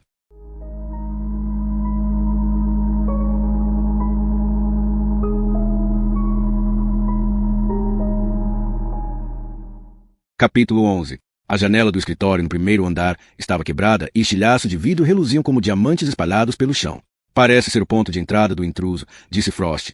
Encontramos a porta dos fundos entreaberta e foi provavelmente por onde ele saiu. A chegada do Sr. Inigo e todos aqueles garotos barulhentos deve ter feito ele correr. Quanto a apagar a luz, bastou entrar na garagem, abrir a caixa de fusíveis e desligar a chave principal. Jane agachou-se para analisar o piso de carvalho, onde o pé do intruso tinha deixado uma leve impressão na poeira. Através da janela quebrada, ela ouviu vozes da equipe da unidade forense examinando o solo em busca de pegadas. E, na entrada, o rádio de uma viatura zunia e estalava. Sons tranquilizadores. Mas, enquanto olhava para a pegada, Jane sentiu sua pulsação acelerar-se e lembrou-se do cheiro do próprio medo na escuridão. Se ao menos tivesse existido uma chance de derrubá-lo. Como ele encontrou o garoto? Perguntou ela. Como ele sabia que Ted estava aqui? Não podemos ter certeza de que Ted era o alvo. Pode ter sido uma escolha aleatória. Por favor, Frost. Ela levantou o olhar para o parceiro. Você não acredita mesmo nisso? Acredita? Houve um silêncio. Não, admitiu ele. De alguma maneira, ele sabia que o garoto estava aqui. A informação pode ter vazado da assistência social, da polícia de Boston. Várias fontes podem ter revelado acidentalmente. Ou o criminoso pode ter seguido você até aqui. Qualquer um que a viu na cena do crime sabe que está trabalhando no caso. Jane pensou na viagem até a casa dos Inigo e tentou lembrar se havia percebido qualquer coisa em comum, se algum par de faróis havia se destacado no retrovisor. Mas faróis eram anônimos e o tráfego em Boston, incessante. Se um assassino me seguiu, pensou ela, então ele conhece meu carro. E sabe onde moro. O celular de Jane tocou. Ela pegou, viu o código de área do Maine e soube quem estava ligando. Maura? Perguntou ela. A doutora. Veliver me disse que você recebeu meu recado. É muita coincidência, não é? Outras duas crianças exatamente como Ted e Clock. O que acha? Acho que temos um problema aqui. Alguém veio atrás de Ted. De novo, o intruso chegou a entrar na casa. Por sorte, eu estava aqui. Você está bem? E o garoto? Todos estão bem, mas o criminoso escapou. Precisamos encontrar um local mais seguro para colocar o garoto. Conheço um local seguro. E é bem aqui. Um técnico da unidade forense entrou na sala. Jane caiu em silêncio enquanto ele e Frost falavam sobre impressões digitais atrás da porta e do peitoril da janela. O ataque deixará Jane abalada e suspeitando até dos profissionais com quem trabalhava. Se não fui seguida até aqui, pensou, então alguém vazou a locação de Ted. Alguém que poderia estar trabalhando neste instante na cena do crime. Ela entrou em um banheiro e fechou a porta para prosseguir com a conversa. Me conte como é a situação aí, pediu. É segura? É isolada? Há apenas uma estrada para entrar e o lugar é protegido por um portão. Eles possuem sensores de movimento ao longo da estrada. E os arredores? Mais de 12.000 hectares de floresta particular. Em tese, alguém poderia se esconder no mato, mas depois precisaria entrar no castelo. A porta é enorme, protegida por uma senha numérica. Todas as janelas ficam bem acima do nível do chão. Além disso, há funcionários. Um monte de professores? Ah, sim, isso é reconfortante. Eles têm um guarda florestal que protege a propriedade e anda armado. A escola é autossuficiente. Possui uma fazenda própria e gerador. Ainda assim, estamos falando de professores. Não a guarda-costas. Jane, são todos membros da sociedade Mephisto. Aquilo fez Jane parar de falar. O grupinho bizarro de Anthony Sansoni mantinha registro de crimes violentos em todo o mundo, procurando padrões nos dados e provas que o mal era real, de que a humanidade estava sendo atacada. Você nunca me disse que eles administravam a escola. Eu não sabia até chegar aqui. Eles adoram teorias conspiratórias. Veem monstros sob todas as rochas. Talvez dessa vez tenham razão. Não comece. Não você. Por favor. Não estou falando de demônios. Existe algo aqui que não podemos explicar. Algo que conecta estas crianças. A psicóloga da escola se recusa a compartilhar os detalhes por causa da confidencialidade dos pacientes, mas Lily Saul contou o suficiente sobre Claire e Will para me convencer de que há um padrão aqui. E Evanson pode ser o lugar onde estas 3 crianças estarão seguras. Uma escola operada por uma organização paranoica, o que os torna guardiões perfeitos. Eles escolheram este local remoto porque podem defendê-lo. Houve uma batida na porta do banheiro. Risoli chamou Frost. A assistente social está aqui para levar o garoto. Não deixe ninguém levar. O que digo a ela? Espere. Sairei em 1 minuto. Ela voltou a atenção para o telefone. Maura, não estou certa de que confio em Sansoni e seu pessoal. Ele nunca falhou em nos ajudar, você sabe. E essas pessoas certamente possuem mais recursos do que a polícia de Boston jamais conseguiria reunir. E não haveria vazamento de informações, pensou Jane. Não havia lugar melhor para manter um garoto escondido do mundo. Como chego aí? Perguntou ela. Não é fácil. Precisarei mandar a rota para você por e-mail. Faça isso. Falarei com você mais tarde. Ela desligou e saiu do banheiro. Na sala de estar, a assistente social e Frost a aguardavam. Detetive Risoli, disse ela. Providenciamos outra casa para... Tomei providências alternativas para Ted, disse Jane. A assistente social franziu a testa. Mas achei que iríamos instalar ele. Ted pode ter sido o alvo essa noite. O que quer dizer que pode haver mais ataques. Você não quer outra família adotiva assassinada, quer? A mulher levou a mão até a boca. Ah, Deus! Você realmente acha? Exatamente. Jane olhou para Frost e continuou. Pode conseguir um lugar seguro para os Inigo hoje? Vou levar Ted. Para onde? Perguntou ele. Vou te ligar mais tarde. Vou subir para pegar uma mala para ele. Depois, ele e eu vamos sair de Dodge. Você precisa me dar uma ideia. Pelo menos. Ela olhou para a assistente social, que os observava, boquiaberta. Quanto menos pessoas souberem, melhor, disse Jane. Para nós dois.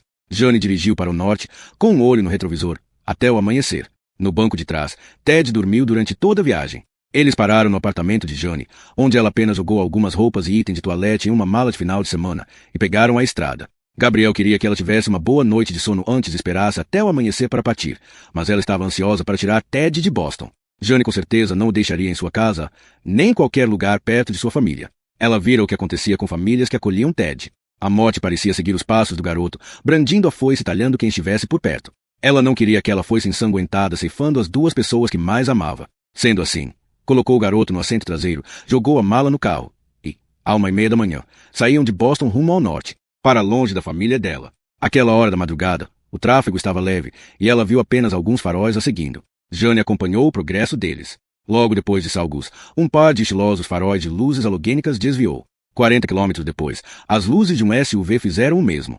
Quando atravessaram a ponte Kiteri para o Maine, eram quase 3 da manhã. Jane não via nenhum farol atrás dela, mas em momento algum parou de olhar para o retrovisor, de vigiar em busca de um perseguidor. O assassino havia estado dentro da casa. Ela tinha visto a pegada e sabia que ele havia caminhado pelo primeiro andar, contudo sequer tinha captado um vislumbre da sombra dele enquanto observava, no alto da escada. Quanto tempo havia passado agachada, aguardando que ele aparecesse?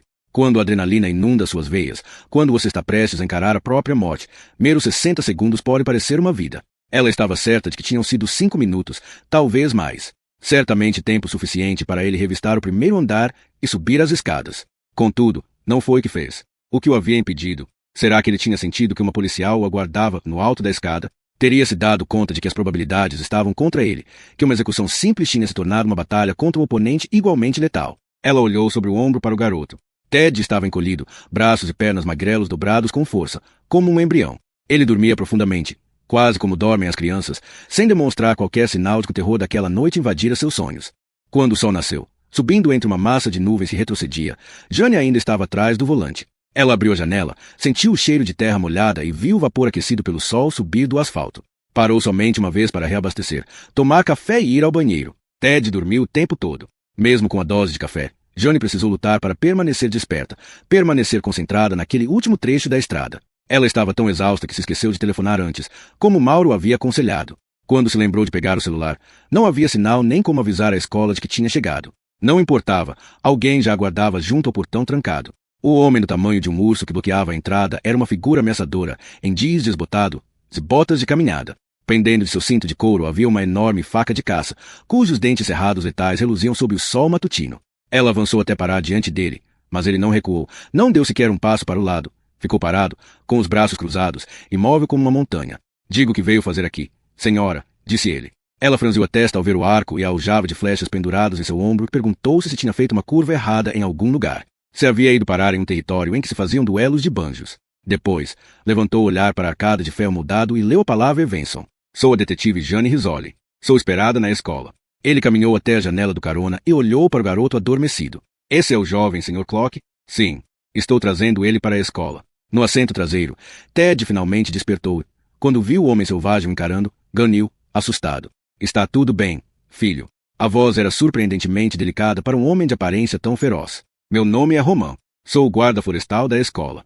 Cuido dessas florestas e também cuidarei de você. Devo chamar ele de Sr. Roman? Perguntou Jane. Apenas Roman basta. Ele grunhiu e abriu o portão. Daqui a 5 quilômetros, vocês chegarão ao lago. O castelo fica logo depois. Estão esperando vocês. Ele acenou para que entrassem. Não atropele o urso. Jane presumiu que ele se referisse ao urso, o cachorro que pertencia a Julian Perkins. Mas, descendo a estrada 100 metros, ela fez uma curva na floresta e derrapou até parar abruptamente quando um urso negro, um urso de verdade, atravessou tranquilamente a estrada, seguido por 2 filhotes de penugem brilhosa e reluzente sob o sol. O que é esse lugar? Perguntou Ted, maravilhado. Com certeza não é a cidade grande. Ela observou o trio desaparecer entre as árvores. Posso ver a manchete agora, policial de Boston devorada por ursos. Eles não comem pessoas. Você sabe o que eles comem, é? Ursos negros são essencialmente vegetarianos.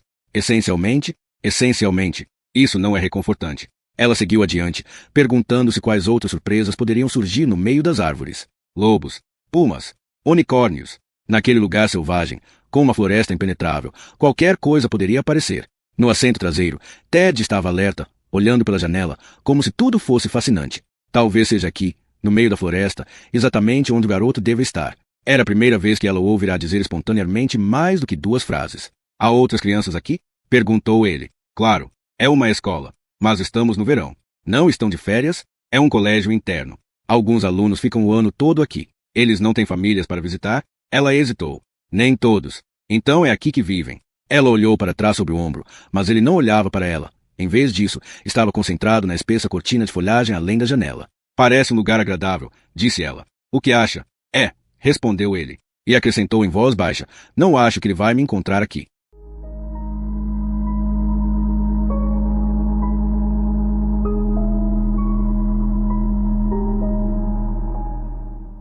Capítulo 12. Claire foi a primeira a detectar a chegada do novo garoto. Da janela na escadaria, ela observou o carro avançar até sob o arco de pedra da escola e estacionar no pátio. A motorista saiu. Uma mulher baixa com cabelos negros desgrenhados, usando jeans azuis e um casaco pesado. Ela levantou-se e alongou-se, como se estivesse dirigindo há muito tempo. Depois, contornou o carro até a traseira e pegou 2 malas pequenas. A porta traseira do lado do passageiro abriu-se e outra pessoa saiu do carro, um garoto. Claire colou-se ao vidro para examiná-lo e viu uma cabeça em forma de ovo, com cabelo castanho claro cujo topo parecia lambido por uma vaca. Ele lembrava o Pinóquio, com braços e pernas de gravetos movendo-se e parando mecanicamente. Ele franziu os olhos ao levantar a cabeça para olhar o castelo. Seu rosto era tão pálido que Claire pensou que parecia um vampiro, ou alguém que ficou tempo demais trancado em um porão. Ei, vejam, é a lagarta da noite. As costas de Claire enrijeceram com insulto familiar demais. Ela virou-se e viu Brianna e 2 amigas arrogantes descendo a escadaria a caminho do café da manhã. Eram as garotas de ouro, o grupo de princesas com cabelo brilhante e dentes perfeitos. O que há de tão interessante lá fora? Perguntou uma das princesas. Talvez ela esteja procurando um novo lugar onde catar larvas essa noite. Ei, Brianna, veja, disse uma das princesas. É o novo garoto de quem ouvimos falar. As 3 garotas empurraram Claire e avançaram juntas para olhar pela janela. Ele tem 14 anos? Inquiriu Brianna. Você ouviu falarem a respeito dele? Perguntou Claire. Brianna ignorou, mas que magrelo. Parece que tem uns 10. O diretor Baum e a doutora Isvi saíram do castelo para receber os recém-chegados. Pela maneira como se cumprimentaram, ficou claro que as 2 mulheres já se conheciam. Ele parece um inseto, disse uma das princesas. Como um louva-a-Deus assustador. Brianna riu e olhou para Claire. Ei, lagarta da noite. Parece que seu novo namorado acaba de chegar. Meia hora depois, no café da manhã, Claire observou novamente. O garoto estava sentado à mesa de Julia, a qual os garotos mais velhos se sentavam.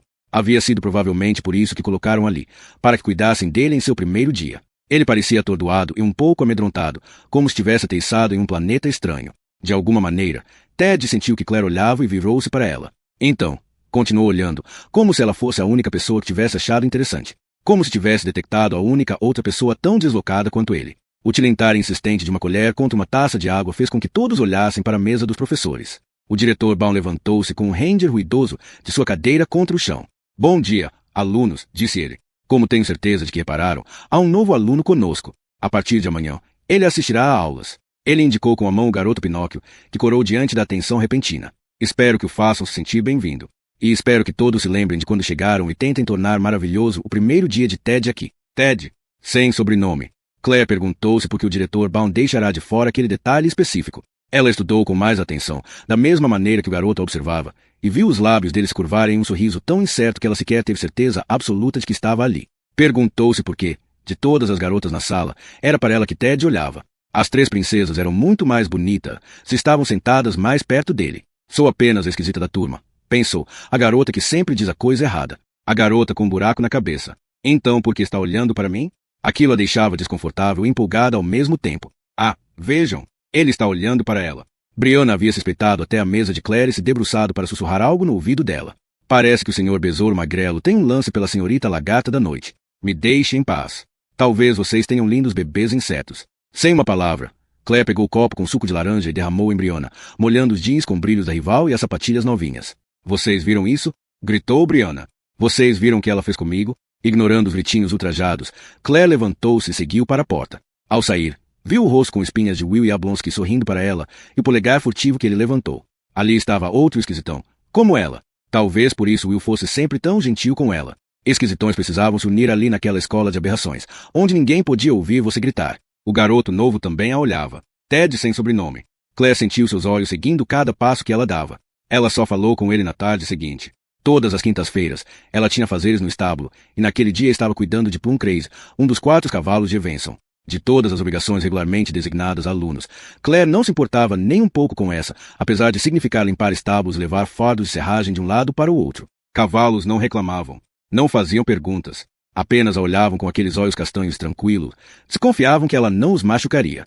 Assim como ela confiava que eles não a machucariam, ainda que Plum Crazy pesasse mais de 400 quilos em músculos e cascos afiados e tudo que precisasse fazer fosse rolar para esmagá-la bem ali, no próprio estábulo. Galinhas ciscavam e batiam asas por perto, e Herman, o galo, berrava com um agudo perfurante, mas Plum Crazy ficava parado sereno, linchando em contentamento quando Claire corria a escova para cavalo sobre seu dorso e traseiro. O ras dos dentes de borracha da escova era hipnoticamente relaxante. Ela estava tão concentrada no trabalho que não se deu conta de que havia alguém atrás dela. Somente quando se aprumou reparou, de repente, no rosto de Ted espiando-a por sobre a porta do estábulo. Ela ficou tão sobressaltada que quase derrubou a escova. O que você está fazendo aqui? Ralhou ela. Não era exatamente a saudação mais amigável. Me desculpe, eu só queria. Disseram que eu poderia. Ele olhou sobre o ombro, como que esperando que alguém o resgatasse. Gosto de animais. Falou, finalmente. A doutora Veliver me disse que havia cavalos, e vacas e ovelhas, e essas galinhas burras. Ela largou a escova em um balde pendurado, produzindo um baque alto. Era um som raivoso, mas ela não estava realmente com raiva. Ela apenas não gostava de levar sustos. Ted já estava recuando da porta do estábulo. Ei, disse ela, tentando fazer as pazes. Quer fazer carinho nele? O nome dele é Plum Crazy. Ele morde? Não, é só um bebezão. Ela deu um tapa leve no pescoço do cavalo. Não é mesmo, Plum? Com cuidado, Ted abriu a porta do estábulo e entrou. Enquanto acariciavam o animal, Claire pegou a escova e recomeçou a escovar. Durante um tempo, não falaram. Apenas compartilharam o estábulo em silêncio, inalando os cheiros de serragem de pinheiro e do corpo quente do cavalo. Sou Claire Ward, disse ela. Sou Ted. Ouvi seu nome no café da manhã. Ele tocou o focinho de Plum, e o cavalo moveu a cabeça de repente. Ted recuou e empurrou os óculos para trás sobre a ponte do nariz. Mesmo na escuridão do estábulo, Claire via como ele era pálido e magro, com pulsos delicados como gravetos. Mas seus olhos eram hipnóticos, grandes e com cílios longos, e ele parecia absorver tudo de uma vez. Quantos anos você tem? Perguntou ela. 14. É mesmo? Porque soa tão surpresa. Porque tenho um ano a menos. E você parece tão... Pequeno era o que ela estava prestes a dizer, mas, no último segundo, uma palavra mais gentil veio à cabeça. Tímido. Ela espiou para ele sobre as costas do cavalo. E então, você tem um sobrenome? A detetive risou e disse que eu não deveria sair por aí contando para todo mundo o meu sobrenome. Está falando da mulher que trouxe você? Ela é uma detetive? É. Ele reuniu coragem para acariciar de novo o focinho de Plum. Desta vez o cavalo aceitou o carinho e relinchou baixinho. Ela parou de escovar Plum e dedicou toda a atenção ao garoto. E o que aconteceu com você? Ele não respondeu, apenas olhou para ela com aqueles olhos grandes e transparentes. Não tem problema falar sobre isso aqui, disse ela. Todos falam. É o tipo de escola em que querem que você coloque a dor para fora. É o que os psicólogos sempre dizem. É, eu sei. Também preciso falar com ela. Por que você precisa de uma psicóloga? Ela largou a escova. Tem um buraco na cabeça. Quando eu tinha 11 anos, alguém matou meu pai e minha mãe. E depois atirou na minha cabeça. Ela virou-se para olhar para ele. É por isso que tenho uma psicóloga. Por que preciso lidar com o trauma? Ainda que não me lembre. De nada. E pegaram ele? O cara que atirou em você? Não. Ele ainda está solto. Acho que pode estar me procurando. Como sabe? Porque aconteceu de novo, mês passado. Meus pais adotivos foram assassinados. Se foi por isso que vim parar aqui. Porque aqui é seguro. Em voz baixa, Ted falou. Também foi por isso que me trouxeram para cá. Ela olhou para ele com uma nova sensação de compreensão e viu a tragédia escrita em suas bochechas pálidas e no brilho de seus olhos. Então você está no lugar certo, disse ela. É a única escola para crianças como nós. Quer dizer que todas as outras crianças aqui você vai descobrir, comentou Claire. Se ficar tempo suficiente. Uma sombra bloqueou a luz sobre a porta do estábulo. Aí está você, Ted. Estive procurando você, disse a detetive Risoli. Ela reparou em Claire e sorriu. Já está fazendo novos amigos? Sim, senhora, disse Ted. Desculpe interromper, mas a doutora Veliver quer falar com você agora. Ele olhou para Claire, que respondeu, apenas movendo os lábios, a pergunta não feita por ele, a psicóloga. Ela só quer fazer algumas perguntas. Conhecer você melhor. A detetive Risoli abriu a porta do estábulo. Venha. Ted saiu, puxando a porta para fechá-la. Virando-se, sussurrou para Claire. É Ted Clock. Ele se parece com um Ted Clock, pensou Claire enquanto observava partir. Ela saiu do estábulo e empurrou o barril cheio de palha suja usada pelos cavalos para dormir para fora dos estábulos. No quintal do celeiro, o irritante galo estava criando confusão de novo, correndo atrás bicando uma galinha. Até galos podiam ser cruéis. São tão cruéis quanto nós, pensou. Atacam-se e até se matam. De repente, a visão daquela pobre galinha, encolhida sob o ataque de Herman, o galo, deixou-a furiosa. Deixe-a em paz. Ela mirou um chute, mas Herman voou para fora de alcance, piando. Galo babaca! Gritou ela. Ao se virar, viu uma das princesas gargalhando para ela. O que foi? Ralhou Claire. É só um galo, retardada. Qual é o seu problema? Como se alguém se importasse, murmurou ela, indo embora. Até o momento em que tudo deu errado, a operação corria perfeitamente bem. Quando ocorre um desastre, em geral conseguisse olhar em retrospecto e detectar exatamente onde ele começa a se desenrolar, onde o evento azarado dispara a sequência que leva inevitavelmente a ele. É como aquele ditado que fala que, por falta de um prego, uma ferradura foi perdida. E é verdade. O menor detalhe, ignorado, pode condenar um cavalo, um soldado, uma batalha. Mas, naquela noite de junho, em Roma, com nosso alvo em vista, parecia que a vitória da batalha seria nossa. Dentro do Lanona, Ícaro e seu grupo terminavam a sobremesa. Estávamos todos em posição quando eles finalmente saíram, os guarda-costas primeiro, seguidos por Ícaro com a esposa e os filhos. Uma refeição pesada, acompanhada por taças de excelente vinho, havia deixado Ícaro relaxado naquela noite, e ele não parara para examinar os arredores, seguindo direto para o carro. Ele ajudou a esposa, Lúcia, e os 2 filhos a entrarem no Volvo. Depois, sentou-se atrás do volante. Logo atrás dele, os guarda-costas entraram na BMW. Ícaro foi o primeiro a sair e pegar a estrada. Naquele instante, o caminhão de verduras entrou em posição, avançando até bloquear o caminho da BMW. Os guarda-costas saíram do carro, gritando para o motorista do caminhão sair dali, mas ele os ignorou enquanto carregava tranquilamente uma caixa de cebolas para a cozinha do Lanona. Foi quando os guarda-costas se deram conta de que o pneu tinha sido rasgado e de que estavam presos. Uma emboscada. Ícaro percebeu na hora o que estava acontecendo e reagiu como esperávamos. Ele pisou no acelerador e arrancou, acelerando na direção de sua casa no topo da colina. Estávamos no carro bem atrás dele. Um segundo carro, com outros 2 membros da nossa equipe, aguardava 100 metros dali, estrada acima. Ele fechou a via, entrando na frente de Ícaro e mantendo o Volvo entre nossos 2 veículos. A estrada estreitava-se à medida que subia pela encosta da colina, entalhando curvas fechadas. Uma curva cega aproximava-se, e o primeiro carro freou para desacelerar o Volvo. O plano era obrigá-lo a parar, arrancar Ícaro do carro e enfiá-lo em nosso veículo. Mas, em vez de reduzir, Ícaro nos surpreendeu. De maneira imprudente, acelerou, passando pelo primeiro carro, com pouco mais de 1 centímetro de espaço livre. Ninguém viu o caminhão até que fosse tarde demais. Ícaro girou desesperadamente o volante para a direita, mas a manobra jogou o Volvo contra a mureta baixa. O carro ricocheteou e derrapou. O caminhão atingiu na lateral, amassando as portas do lado do carona. Antes mesmo de sair do meu carro aos tropeços, eu sabia que a esposa estava morta. Fui eu quem abriu a porta de Ícaro com um puxão, quem primeiro viu os mortos lá dentro. O corpo mutilado de Lúcia. O rosto destruído do garoto de 10 anos. O pequeno Carlo, ainda consciente, porém morrendo. Carlo olhou para mim e vi a pergunta em seus olhos. É uma pergunta que ainda luto para responder. Por quê? Arrastamos Ícaro para fora do Volvo. Diferentemente do resto da família, ele estava bem vivo e resistindo a nós. Em segundos, teve os pulsos e tornozelos algemados, foi enfiado no banco traseiro do meu veículo e escondido sob um cobertor. O motorista do caminhão, impotente, atordoado e zonzo por causa da colisão, não tinha ideia do que de fato havia ocorrido. Depois, diria à polícia que bons samaritanos tinham parado para resgatar o motorista do Volvo e provavelmente o levaram a um hospital. Mas nosso destino era um aeroporto particular a 77 quilômetros dali, onde um jato alugado e abastecido nos aguardava. Tínhamos feito o que viéramos fazer, mas não deveria ter terminado daquele modo, com 3 inocentes mortos. Depois de qualquer missão bem-sucedida, celebrávamos com uma rodada de uísque e cumprimentos. Mas, naquela noite, estávamos desanimados, ansiosos em relação às repercussões que se seguiriam. Não tínhamos ideia do quanto seriam terríveis.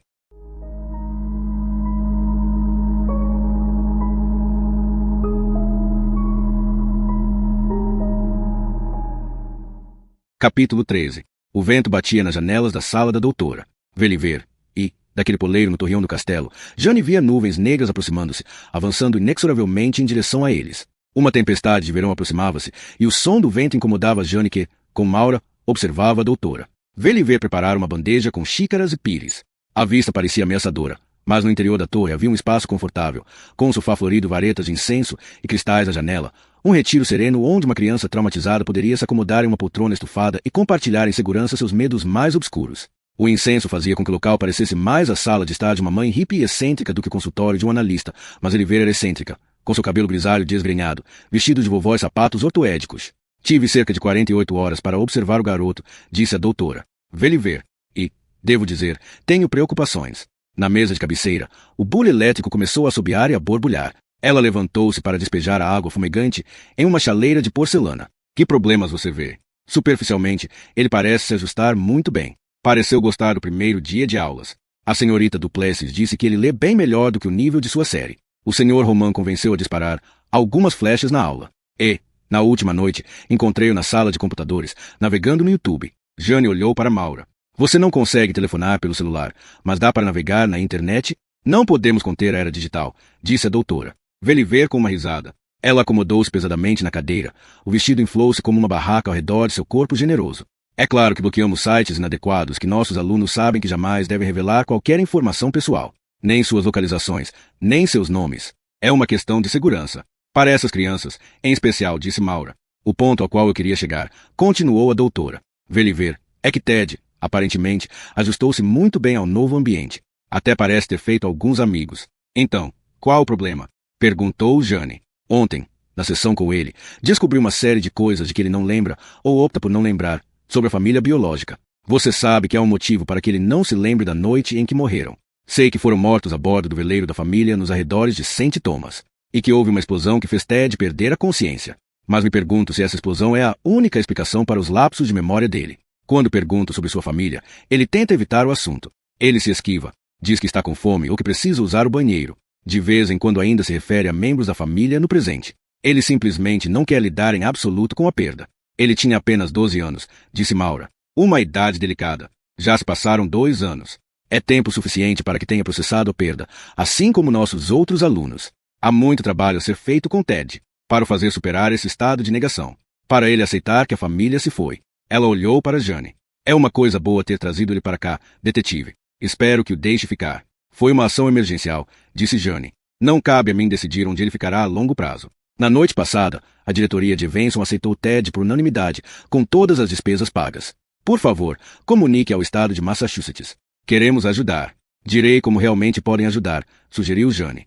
Me conte sobre 2 outros alunos, Claire Ward e Will Jablonski. Veliver levantou-se para servir o chá de ervas, que estava em infusão. Em silêncio, encheu as xícaras e serviu às visitantes. Depois, sentou-se e adicionou várias colheres generosas de açúcar à sua bebida. É uma questão delicada, disse ela, finalmente. Compartilhar arquivos confidenciais sobre nossos alunos. Também tem uma questão delicada, disse Jane. Manter Ted vivo. Por que acha que há uma conexão entre as 3 crianças? A coincidência é assustadora, interferiu Maura. Foi por isso que telefonei para Jane, por haver tantos paralelos. 3 famílias diferentes foram assassinadas no mesmo ano, inclusive na mesma semana. Agora, 2 anos depois, os filhos sobreviventes são atacados de novo, com semanas de intervalo. Sim, concordo que é estranho. É mais do que estranho, disse Jane. Mas é apenas uma coincidência. Jane inclinou-se para frente para olhar nos olhos da doutora. Veliver, como pode desconsiderar tão facilmente a possibilidade de uma conexão? Porque as famílias foram mortas em lugares diferentes. A família de Ted Clock morreu no próprio veleiro, nos arredores de St. Thomas. Os pais de Claire foram mortos a tiros em Londres. E os pais de Will, os Jablonski, morreram quando o avião particular deles caiu, em Maryland. Jane franziu a testa. Pensei que tivessem sido assassinados. Isso soa mais como um acidente. A doutora Veliver virou-se e olhou através da porta de vidro para a escada que levava à passarela do telhado, vendo a névoa girar no vento. Provavelmente já contei demais a vocês. São meus pacientes e confiam em mim sobre manter seus segredos. Me sinto presa por regras de confidencialidade. Jane disse, você sabe que eu poderia simplesmente falar com a polícia e conseguir esses detalhes por conta própria. Porque não facilita a minha vida e apenas me conta. A queda do avião foi um acidente? A doutora Veliver ficou em silêncio por um momento enquanto ponderava a resposta. Não foi um acidente, disse ela finalmente. A NTSB, responsável por investigar acidentes de aviação civil, concluiu que a aeronave foi sabotada. Contudo, mais uma vez, não há qualquer ligação óbvia com as outras 2 famílias, exceto por como morreram. Me desculpe por dizer isso, disse Jane, mas tirar essa conclusão é meu trabalho, não seu. Provavelmente é uma coincidência, mas preciso proceder como se não fosse. Por quê? Se eu deixar passar algo, posso terminar com 3 crianças mortas. Veliver pousou a xícara de chá e estudou Jane por um momento, como que tentando medir sua determinação. Enfim, levantou-se da cadeira e arrastou os pés até o arquivo, que virou em busca de uma pasta. O avião dos Jablonski caiu pouco depois da decolagem, disse ela. Neil Jablonski estava no controle quando aconteceu. Ele e a esposa eram os únicos a bordo. A princípio, presumiu-se que fosse um acidente. Ela trouxe a pasta de Will à mesa e entregou-a a Jane. Então, a NTSB encontrou evidências forenses de explosivos. Os investigadores procuraram um motivo, qualquer razão pela qual aquele casal específico fosse um alvo. Jamais chegaram a uma resposta. Por sorte, o filho, Will, não estava a bordo do avião do pai naquele dia. Ele havia escolhido passar o final de semana com os tios, para trabalhar em um projeto de ciências. Jane abriu a pasta e passou os olhos pelo formulário de admissão de Evanson. Branco, 14 anos, sexo masculino, sem parentes vivos conhecidos. Indicado pelo estado de New Hampshire depois que um incêndio de origem suspeita destruiu a casa dos tios, Brian e Lynn Temple, seus guardiões desde a morte dos pais, há 2 anos. Jane leu o parágrafo seguinte e levantou o olhar para Veliver, que acrescentava a 4ª colher de açúcar à sua xícara de chá. O garoto foi considerado suspeito pelo incêndio em New Hampshire. A polícia precisou considerar a possibilidade, pois Will foi o único sobrevivente. Ele disse que estava fora de casa, observando o céu pelo telescópio quando a casa explodiu. Uma motorista viu as chamas e parou para ajudar. Foi ela quem levou o garoto para a emergência. O garoto, por acaso, estava fora de casa observando o céu? O pai e o tio eram cientistas da NASA e trabalhavam no Centro de Voo Espacial Goddard, em Maryland.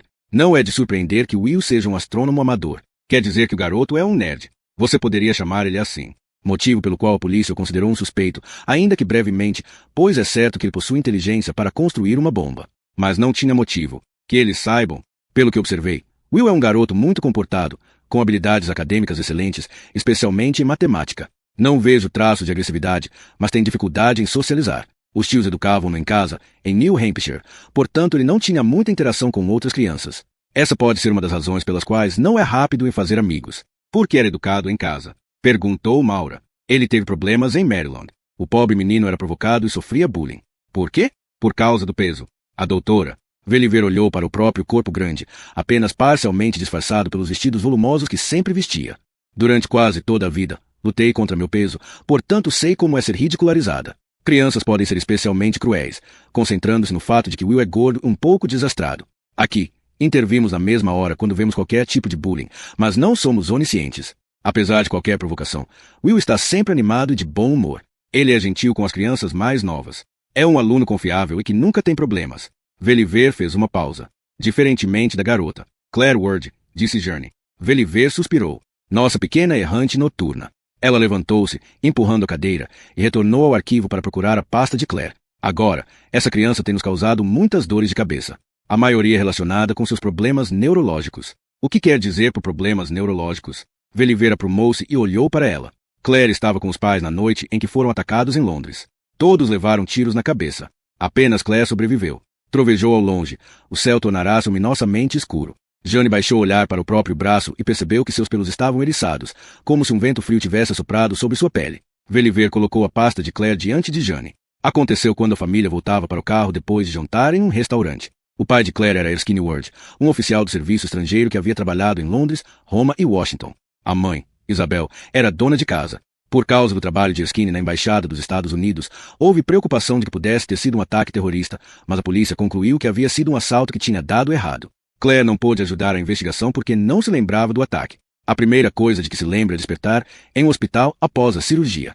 Para uma garota que levou um tiro na cabeça, ela parece incrivelmente normal, disse Jane. À primeira vista, ela parece perfeitamente normal. Veliver olhou para Maura. Nem mesmo você detectou os déficits dela, não foi, doutora? Isis? Não, admitiu Maura. Eles são sutis. O ferimento causado pela bala resultou no que é chamado de diaxis, disse Veliver. É grego para pensamento chocado. Aos 11 anos, seu cérebro ainda era relativamente plástico, portanto ela foi capaz de recuperar quase todo o funcionamento. Suas habilidades de linguagem e motora são normais, assim como a memória, exceto por aquela noite em Londres. Antes do ataque, ela era uma aluna excelente, até superdotada. Mas receio que jamais será uma estrela acadêmica agora. Mas ainda pode levar uma vida normal? Perguntou Jane. Não inteiramente. Como muitos pacientes com ferimentos na cabeça, ela é impulsiva. Corre riscos. Diz coisas sem avaliar as consequências. Soa como uma adolescente típica. A doutora. Veliver deu uma risada perspicaz. É verdade. Cérebro adolescente é um diagnóstico por si só. Mas não creio que Claire crescerá e superará isso. O controle de impulso sempre será um problema para ela. Ela perde a cabeça e deixa escapar o que pensa. Isso já causou problemas. Ela tem uma disputa com outra garota daqui. Começou com apelidos, bilhetes mal criados. Avançou para rasteiras, empurrões, roupas rasgadas, minhocas na cama. Soa como eu e meus irmãos, disse Jane.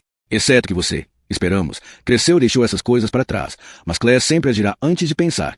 E isso é especialmente perigoso, levando em conta seu outro problema neurológico. Qual?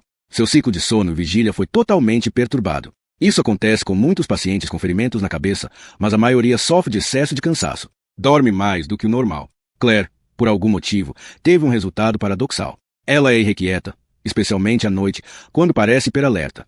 Precisa de apenas 4 horas de sono por dia. Na noite em que cheguei, disse Maura, eu a vi lá embaixo, no jardim. Era bem depois da meia-noite. Veliver concordou com a cabeça. É quando ela está mais ativa. É como uma criatura noturna. Chamamos Claire de nossa errante da meia-noite. E vocês permitem que ela apenas ande por aí no escuro? Perguntou Jane. Quando ela vivia em Itaca, a família adotiva fez tudo para impedir. Tentaram medicamentos, portas trancadas, ameaças de punições. Esse será o comportamento de Claire para o resto da vida, e ela precisa aprender a lidar com ele. Ela não é uma prisioneira aqui, portanto decidimos não a tratar como tal, permitindo-a fugir à noite. Felizmente, não há muita coisa que a possa ferir nas florestas do Maine. Não temos cobras venenosas nem predadores grandes, e os ursos negros sentem mais medo de nós do que o contrário. O maior perigo é que ela pise em um porco-espinho ou tropece na toca de algum animal e machuque o tornozelo. Essa é simplesmente a natureza da Claire, uma condição com a qual ela precisará viver. Francamente, é muito mais seguro para ela caminhar aqui na floresta do que em qualquer cidade grande. Jane não podia discutir. Ela sabia bem demais onde os predadores mais perigosos eram encontrados. E quando ela se formar em Evanston, o que acontecerá com ela? Quando chegar o momento, Claire precisará fazer as próprias escolhas. Enquanto isso, estamos dando a ela habilidades para sobreviver. Esse é nosso propósito aqui, detetive. É o motivo pelo qual essa escola existe, para que essas crianças possam encontrar seus lugares no mundo. Um mundo que não foi bom com eles. Veliver apontou para o arquivo. Temos dezenas de alunas como Claire, algumas tão traumatizadas quando chegaram aqui que mal conseguiam falar, ou que acordavam aos gritos todas as noites. Mas crianças são resilientes. Com orientação, reerguem-se. Jane abriu a pasta de Claire.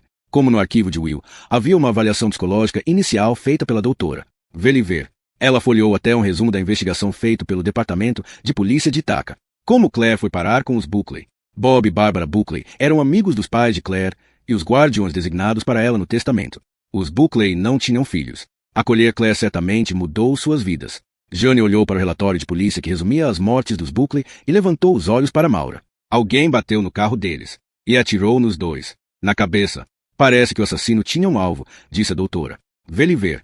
Mas os Buckley não tinham inimigos, o que levantou a possibilidade de que Claire fosse o alvo, pois também estava no carro. Então por que a garota ainda está viva? Perguntou Jane. A doutora Veliver deu de ombros. Intervenção divina. Como assim? Se perguntar a Claire, ela te dirá que foi exatamente o que ocorreu. Ela estava presa dentro do carro. Ouviu os tiros. Na verdade, chegou a ver o assassino bem diante de si.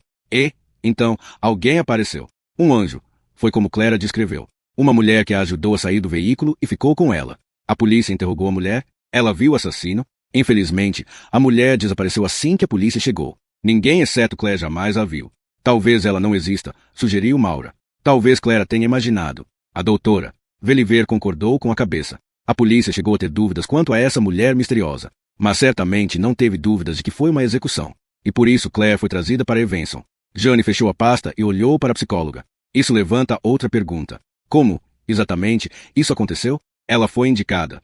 Tenho certeza de que o estado de Nova York pode cuidar das próprias crianças. Por que mandar Claire para Evenson? E como Will Yablonsky veio parar aqui se vivia em New Hampshire? A doutora Veliver não olhou para Jane. Em vez disso, concentrou-se nos cristais que pendiam na janela. Em um dia ensolarado, aquele pedaço de quartzo espalharia vários arco-íris pela sala, mas, naquela manhã cinzenta, pendia inerte, sem oferecer nenhuma mágica a mudar a direção da luz.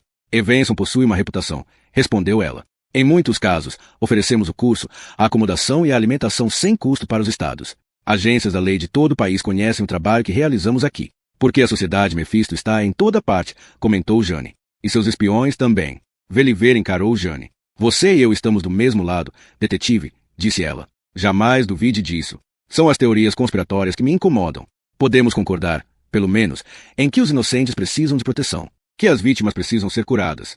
Em Evenson, fazemos as duas coisas. Sim, rastreamos crimes em todo o mundo. Como qualquer cientista, procuramos padrões.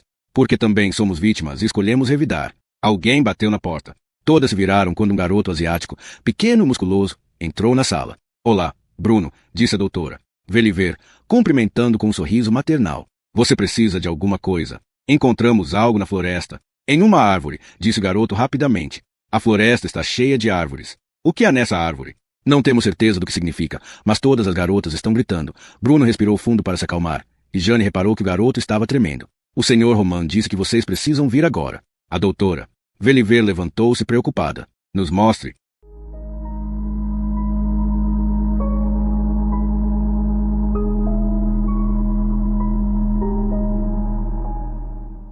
Capítulo 14. Elas seguiram o garoto, descendo 3 andares de escadas em um ruidoso desfile de passos. Fora do castelo, o vento levantou o cabelo de Jane, que lamentou não ter trazido o casaco. As nuvens escuras distantes que vira no alto da torre estavam quase em cima delas. Havia o render e o grunhir das árvores e cheiro de chuva eminente no ar.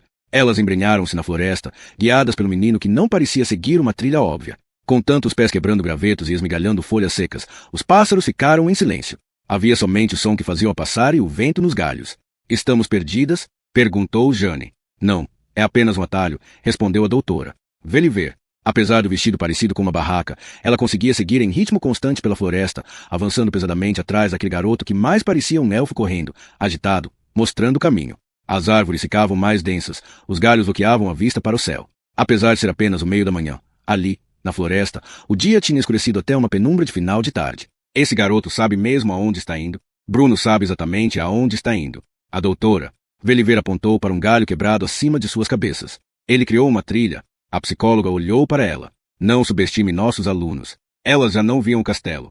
Agora, tudo que Jane via, em todas as direções, eram árvores. Quanto teriam andado? 800 metros? Mais? E aquilo era um atalho? O cadarço de Jane desamarrou, e ela agachou-se para amarrá-lo. Quando levantou, os outros já estavam vários passos à sua frente e ela quase não podia vê-los. Abandonada ali, poderia vagar por dias tentando encontrar uma saída.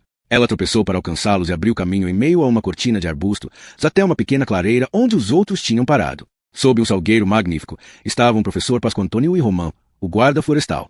Perto havia um grupo de alunos aninhados contra o vento. Não tocamos em nada. Deixamos exatamente como encontramos, disse Roman à doutora Veliver. Sei exatamente o que significa. Uma piada de péssimo gosto. Pasco Antônio bufou. É o que isso significa. Crianças fazem coisas ridículas. A doutora Veliver moveu-se sobre o salgueiro e levantou o olhar para os galhos. Sabemos quem fez isso. Ninguém assumiu a responsabilidade, grunhiu Romã. Todos sabemos que foi ela, disse uma garota de cabelos escuros. Quem mais poderia ter sido? Ela apontou para Claire. Ela escapuliu de novo ontem à noite. Eu a vi. Lagarta da noite. Não fui eu, disse Claire. Ela estava sozinha à margem da clareira, com os braços cruzados sobre o peito como que para rebater as acusações. Você saiu. Não minta. Brianna, disse a doutora. Veliver, não acusamos pessoas sem provas. Jane abriu caminho através da clareira para ver o que atraíra todos até o lugar. Pendendo do salgueiro, havia 3 bonecos feitos de gravetos e barbante, suspensos como rústicos ornamentos de Natal. Aproximando-se, Jane viu que um deles tinha uma camisa feita de casca de vidoeiro. Uma menina. Os bonecos de graveto moviam-se lentamente ao vento, como pequenas vítimas de um enforcador, salpicados com o que parecia sangue. No alto do salgueiro, corvos grasnavam, e Jane olhou para cima. Viu a fonte dos gotejos acima da cabeça e sentiu um cheiro de podridão. Com nojo, recuou, com o olhar fixo na carcaça que pendia daquele galho alto. Quem encontrou isso? Perguntou a doutora. Veliver. Todos encontramos, disse Romã. A cada poucos dias, trago eles por esta trilha, indicando como a floresta muda. Essas garotas foram as primeiras a ver. Ele apontou para Brianna e as 2 garotas que pareciam sempre pairar ao seu redor. Jamais ouvi tantos gritos histéricos. Ele sacou uma faca e cortou a corda que suspendia a carcaça. O galo morto caiu no chão. Parece até que elas jamais comeram galinha, murmurou ele. É Herman, murmurou um dos garotos. Alguém matou Herman. Não apenas o matou, pensou Jane. Abriu-o com uma faca. Arrancou as entranhas e deixou-o exposto aos corvos. Aquilo não era uma brincadeira juvenil. Aquilo revirava seu estômago. A doutora, Veliver, olhou para os alunos, que tremiam enquanto as primeiras gotas de chuva começavam a cair. Alguém sabe qualquer coisa sobre isso? Não o ouvi cacarejar pela manhã, disse uma das garotas. Herman sempre me acorda, mas não hoje. Passei pela trilha ontem à tarde, disse Romã. Ele não estava pendurado ainda. Deve ter sido feito ontem à noite. Jane olhou para Claire, a errante da meia-noite. A garota, ciente do olhar de Jane, retribuiu desafiadoramente. Um olhar que desafiava qualquer um a provar que Claire tivesse feito aquilo. Enquanto gotas de chuva salpicavam seu vestido, a doutora Veliver olhou para o círculo de alunos com os braços abertos, como que oferecendo um abraço a quem quer que precisasse. Se qualquer um quiser falar comigo sobre isso mais tarde, minha porta está sempre aberta. Prometo que qualquer coisa que me disserem ficará apenas entre vocês e eu. Ela suspirou, com o olhar voltado para a chuva. Agora, por que não voltam? Enquanto os alunos deixavam a clareira, os adultos permaneceram ao lado do salgueiro. Somente quando as crianças estavam longe o bastante, a doutora Veliver disse, em voz baixa. Isso é muito perturbador. Maura agachou-se sobre o galo assassinado. O pescoço está quebrado. Foi provavelmente o que o matou. Mas estripar ele depois? Deixar aqui onde todos o viriam? Ela olhou para a doutora Veliver. Há um significado. Significa que você tem um atrevidinho perturbado aqui, disse Jane. Ela olhou para os 3 bonecos de graveto. E o que isso significa? Parecem bonecos assustadores de voodoo. Por que ela fez isso? Ela? Perguntou Veliver. É claro. Claire negou, mas crianças mentem o tempo todo. A doutora Veliver balançou a cabeça. O ferimento na cabeça tornou-a impulsiva, mas também praticamente incapaz de enganar. Claire diz exatamente o que pensa, ainda que isso traga problemas. Ela negou, e acreditei nela. Então, qual deles fez isso? Perguntou Romã. Atrás deles, uma voz perguntou. Por que acham que foi um aluno? Todos se viraram e viram Julian à margem da clareira. Ele havia retornado tão silenciosamente que não o ouviram. Vocês presumem que seja um de nós, disse Julian. Não é justo. O doutor Pascoantônio riu. Você não acha que um professor faria isto? Acha. Lembra-se do que nos ensinou sobre a palavra presumir, senhor? Que faz de você e de mim 2 idiotas? Julian. Interferiu Maura. Bem, foi o que ele disse. Para onde, exatamente, está levando essa conversa, Sr. Perkins? Perguntou Pascoantônio. Julian aprumou a postura. Eu gostaria de pegar o corpo de Herman. Ele já está apodrecendo, disse Romã. Ele levantou o corpo pela corda e jogou na floresta. Os corvos já começaram a comer. Deixe que terminem. Bem, então posso ficar com os bonecos de graveto? Prefiro queimar os malditos. Esqueça essa besteira. Queimar não faz o mistério desaparecer. Senhor, por que quer os bonecos, Julian? Perguntou Maura. Porque nós estamos todos nos entreolhando, suspeitando uns dos outros, perguntando-se quem seria perturbado bastante para fazer isso. Ele olhou para o doutor Pascoantônio. Isso é uma evidência. Os jacaus podem analisar. O que são os jacaus? Perguntou Jane.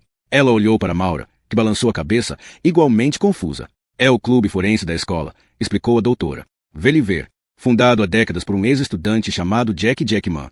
É por isso que se chama os jacaus, disse Julia. Sou o novo presidente, e esse é justamente o tipo de trabalho que o clube realiza. Estudamos manchas de sangue, rastros de pneus. Podemos analisar essa evidência. Ah, entendi. Jane riu e olhou para Maura. SSI, ensino médio. Tudo bem, rapaz, disse Romã.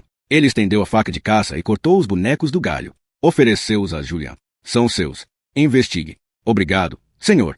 Romão olhou para o céu quando trovejou. Agora é melhor entrarmos, disse ele. Sinto cheiro de raios nessa direção. E não há como dizer onde cairão.